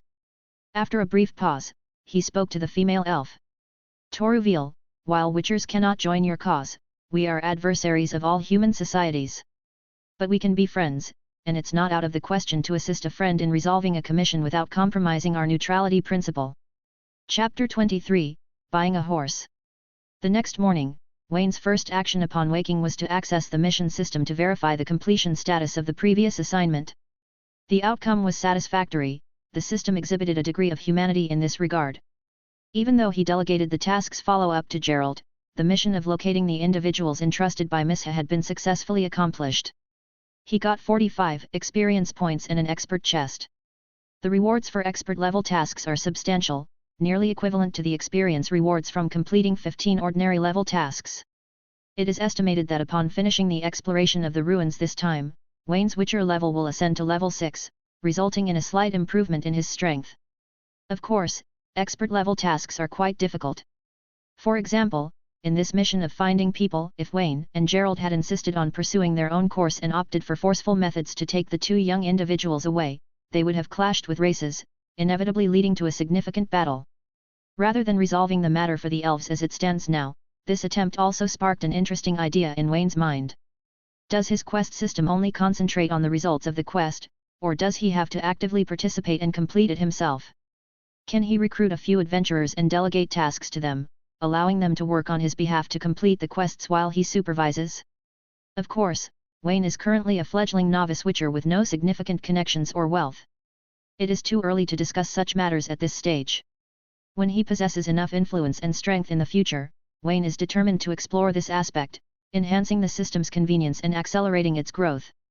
After getting dressed again, Wayne divided the money bag containing more than 500 ducats obtained last night. He put a portion of them into another money bag and hung it on his belt. However, the purse was still too heavy, making it quite conspicuous. It pulled his belt crookedly, giving him a somewhat awkward appearance. Wayne put on his coat, concealed the money bag within the large coat, and bent over to push open the curtain of the tent, peering outside. In the dim underground ruins, the residents in the opposite camp were already bustling with activity. The slender Toruviel sat by the campfire, holding a square whetstone and polishing a beautiful one-handed sword. After last night's conversation, the relationship between the two was no longer as unfamiliar as before. Wayne was not socially awkward, he had always been quite popular during his student days. While he might not be the life of the party, he had no trouble with regular communication. With a smile on his face, he took the initiative to sit opposite Toruviel, looked at the female elf, and said directly, "Toruviel, I have a small favor to ask. Can you help me?" The female elf's hand, which was sharpening the blade, paused for a moment. She looked up into Wayne's eyes and said, I might be able to help you, Wayne, but I need more details. Without a clear understanding, I can't promise anything without authorization. Wayne was not polite either and asked directly, just a small thing. Do you have any spare horses here? I'd like to buy one. Toruviel thought for a moment, nodded, and said, indeed, we have a few good horses that we took from the Kaer Morhen soldiers. They are being kept in the forest outside the cave. I can give you one if you really want it. But now, we are being hunted by Kaer Morhen soldiers, and coins are not of much use to us. Consider it as part of the reward for exploring the ruins this time, and consider it credited to you. Wayne was a little surprised when he heard that. According to what he learned from Geralt, a good horse for traveling is probably worth around 1,500 ducats. In this era, it is considered a relatively precious thing. It seems that Toruviel attaches great importance to this commission to clean up the relics and is willing to pay much more generously than those villagers.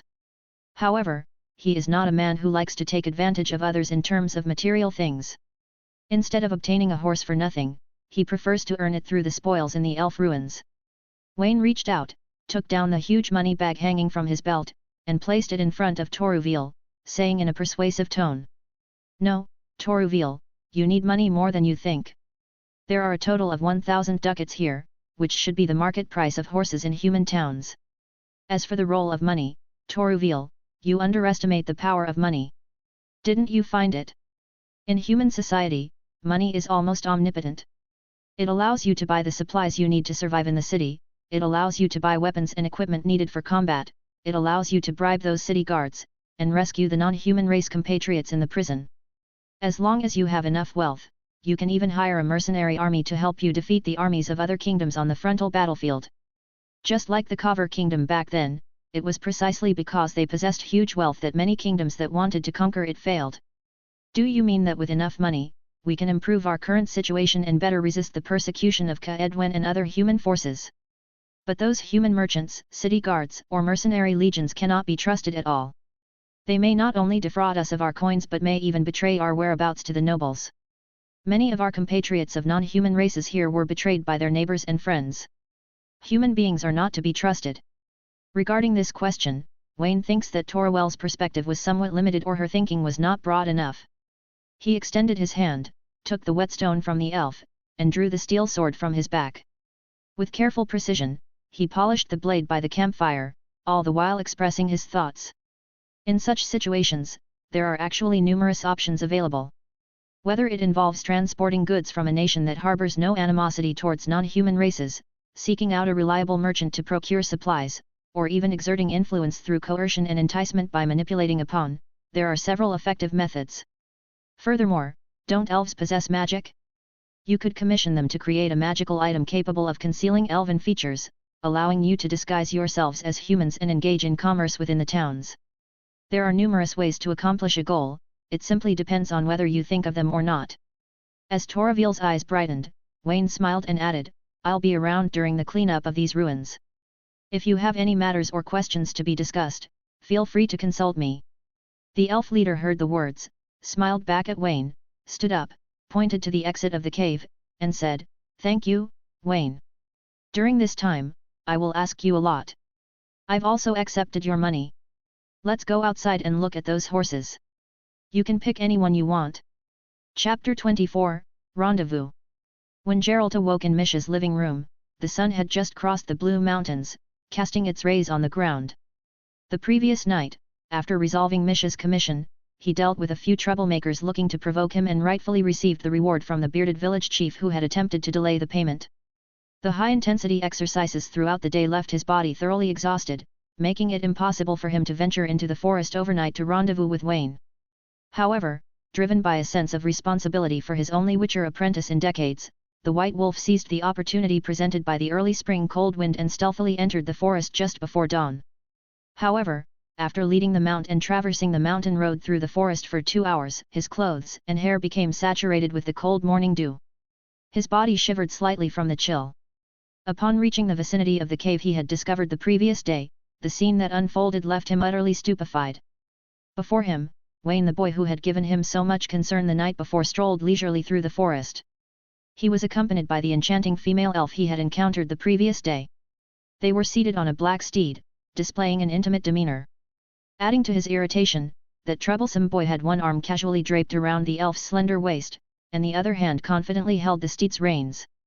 Spotting Geralt, he didn't exhibit a hint of guilt. Instead, he wore a cheeky grin and rode straight over to him. "Geralt, it's really early for you to come. This horse is a gift from Toruviel, and she is teaching me how to ride a horse." Upon hearing Wayne's words, Geralt's surprise deepened. In this era, a fine horse was a prized possession, and it was nearly unheard of for anyone outside of nobility to generously gift one to another. However, as he observed the kid's smiling countenance, Geralt couldn't suppress his annoyance. In a slightly mocking tone, he retorted. "It looks like you had quite a night.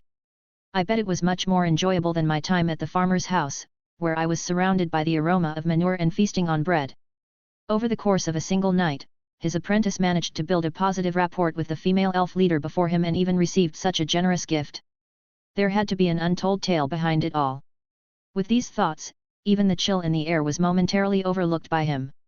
Toruviel frowned upon hearing the words but chose not to expose Wayne's lie. It was something they had agreed upon earlier. Although she wasn't sure why Wayne would conceal the money from Geralt, she refrained from intervening, not wanting to disrupt the relationship between the two. Wayne intended to say more, but when he observed Geralt's damp hair, the lingering dew on his body, and the slight shivering from the cold, he immediately grasped why the White Wolf had arrived so early and why he appeared in such a state of urgency. This realization warmed his heart. He got off his horse, landed beside Geralt, patted him on the shoulder, and said, "Toruviel is a wise leader, far superior to those impolite and cunning troublemakers. Let's head to the cave first. There's a bonfire in the camp, and they have a decent breakfast there. We can discuss the entrusted matter there." After half an hour. After breakfast, the three gathered around a bonfire, enjoying the warmth brought by the flames, while discussing softly the issue of the elf ruins. Geralt leaned forward, propped his chin on one hand, and held a bonfire stirred by a firewood in the other. He said in a hoarse voice, "Wayne, Toruviel, cleaning up an underground ruin is not an easy task. I once undertook a similar commission. On that occasion, it took me half a month to eliminate hundreds of monsters before I cleared out a small underground temple. Ghouls, drowners, malevolent spirits, fogelers. There are countless monsters residing in the underground environment. We cannot be certain about the types of monsters we will encounter during the cleaning process." Wayne nodded upon hearing this, reached out to take the cider jug handed to him by Toruviel, and poured a glass for Geralt beside him before saying, "That's not a problem, Geralt. We are witchers, and we have enough time to clean up the ruins. Toruviel is willing to provide all assistance and does not force us to complete the task in a short period of time. They can even send their fighters to help us." He turned his head and exchanged glances with the female elf leader, telling Geralt the terms they had negotiated before. "After the entrustment is completed, Toruviel is willing to pay us ducats, or a quarter of the spoils in the ruins.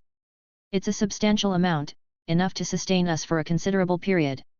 After hearing about such a generous reward, Geralt pursed his lips and looked up at Wayne. Observing that his junior seemed determined, he refrained from expressing any objections. This assignment was initially within the acceptable scope for a witcher, and the remuneration offered was indeed generous. However, due to its inherent dangers and Geralt's concerns for Wayne's safety, he had initially been quite hesitant. If it was just him, he might have agreed to it long ago. Geralt sighed insignificantly, and said to Wayne, "All right, Wayne, later I'll head into the forest to gather herbs, slay a few monsters on the way, and replenish our potion supplies. Don't be idle, get the tools needed for potion brewing ready. Then, head to the camp and inquire if they have silver. Find a way to coat your steel sword with a layer of silver plating. There are so many monsters in the ruins, only by using the silver sword can we inflict maximum damage on them." After Geralt finished speaking, Toruviel spoke, "Don't worry, White Wolf, Wayne has already discussed this matter with me before. I've requested the blacksmith vixen in the camp to prepare iron felts and stoves. Everyone should have some silver ornaments on hand. While the conditions might be modest, his skills are quite good, and he should be able to provide some help." Hearing this, Geralt couldn't help but nodded slightly. To be honest, in his career as a witcher, he had rarely encountered an employer who was willing to support their work and cooperate with them in preparing for the war. Indeed, the life of a witcher would be significantly easier if every employer were as cooperative and understanding as Toruviel.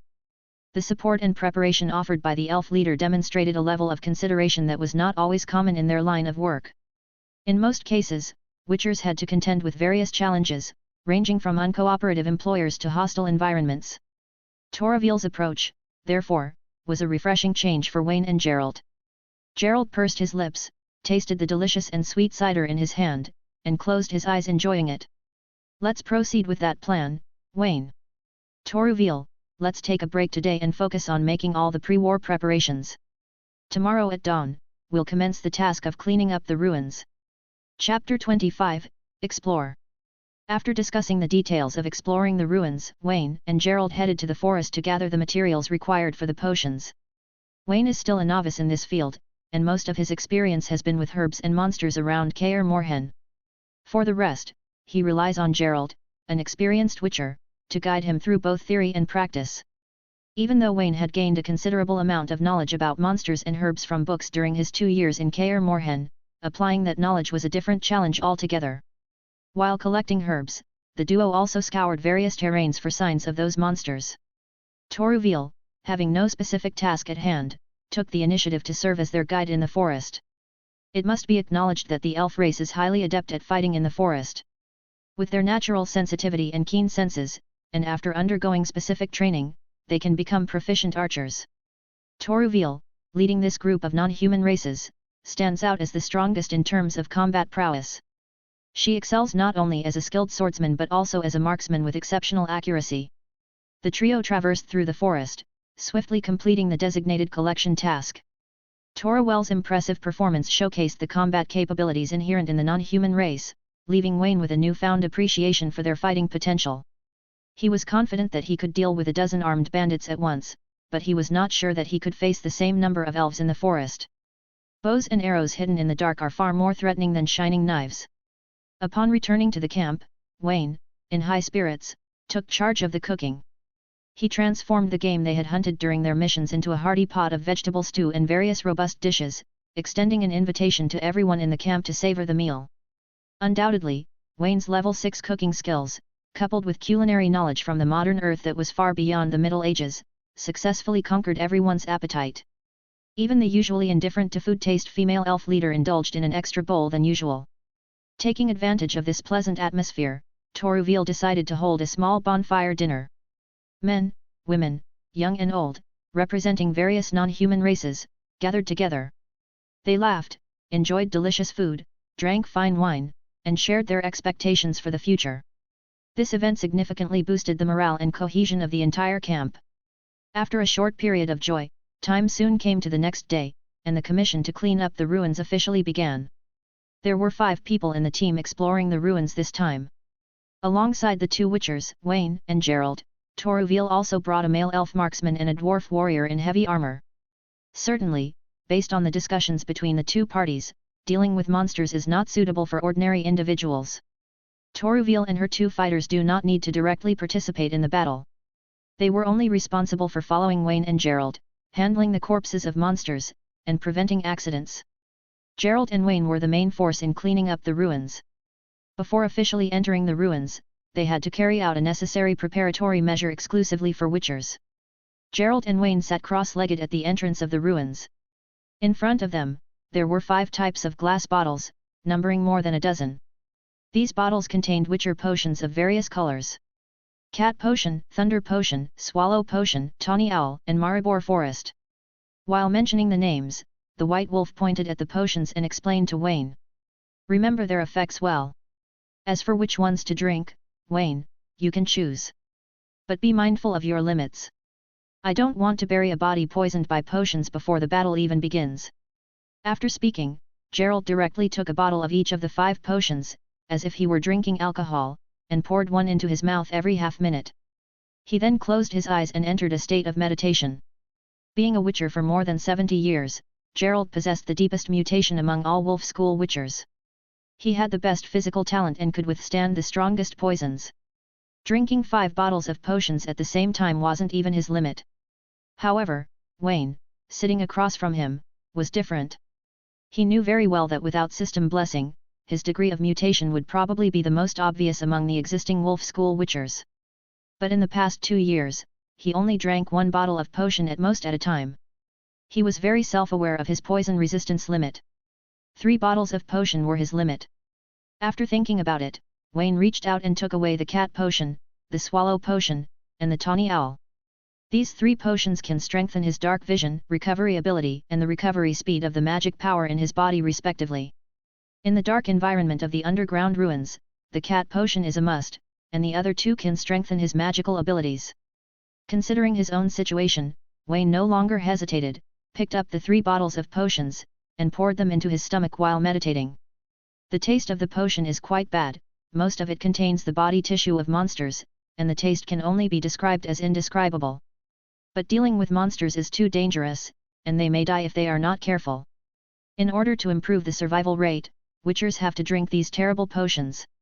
10 minutes later, both Geralt and Wayne finished their meditation, and the witcher potions had been completely digested by their bodies, starting to strengthen their bodily functions. This enhancement made both of their faces pale, with black veins protruding from all parts of their faces, and even the original amber pupils turned black and filled the entire eyeballs, which looked quite strange and terrifying. This terrifying change shocked Toruviel and her 2 subordinates who had been waiting by the side. However, the 3 of them were all long-lived races, and they had all heard about the deeds of the witchers. They were surprised but calmed down quickly, showing a resilience not found in many human troublemakers. After everything was ready, without further communication, Wayne and Geralt held their silver swords and placed Quen's shields on themselves. They walked side by side through the gate guarded by soldiers, adopting a cautious attitude. Beyond the gate lay a corridor, also designed in the Elven style.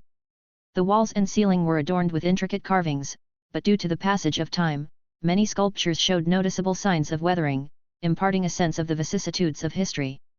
However, Wayne and Geralt didn't pay attention to these sculptures. After walking 40 to 50 meters in the corridor, some relatively new footprints appeared in their dark vision. Seeing these footprints, Geralt first cautiously observed the ceiling and surroundings, and after confirming that there was no danger, he squatted down and observed carefully. It appeared that someone had recently entered the ruin, leaving behind these noticeable footprints on the dusty floor. Geralt observed for about a minute, then got up and said to Wayne, "It's the drowner's footprints. Be prepared, there are a lot of them, maybe you will meet them at the end of this corridor." Thanks for listening.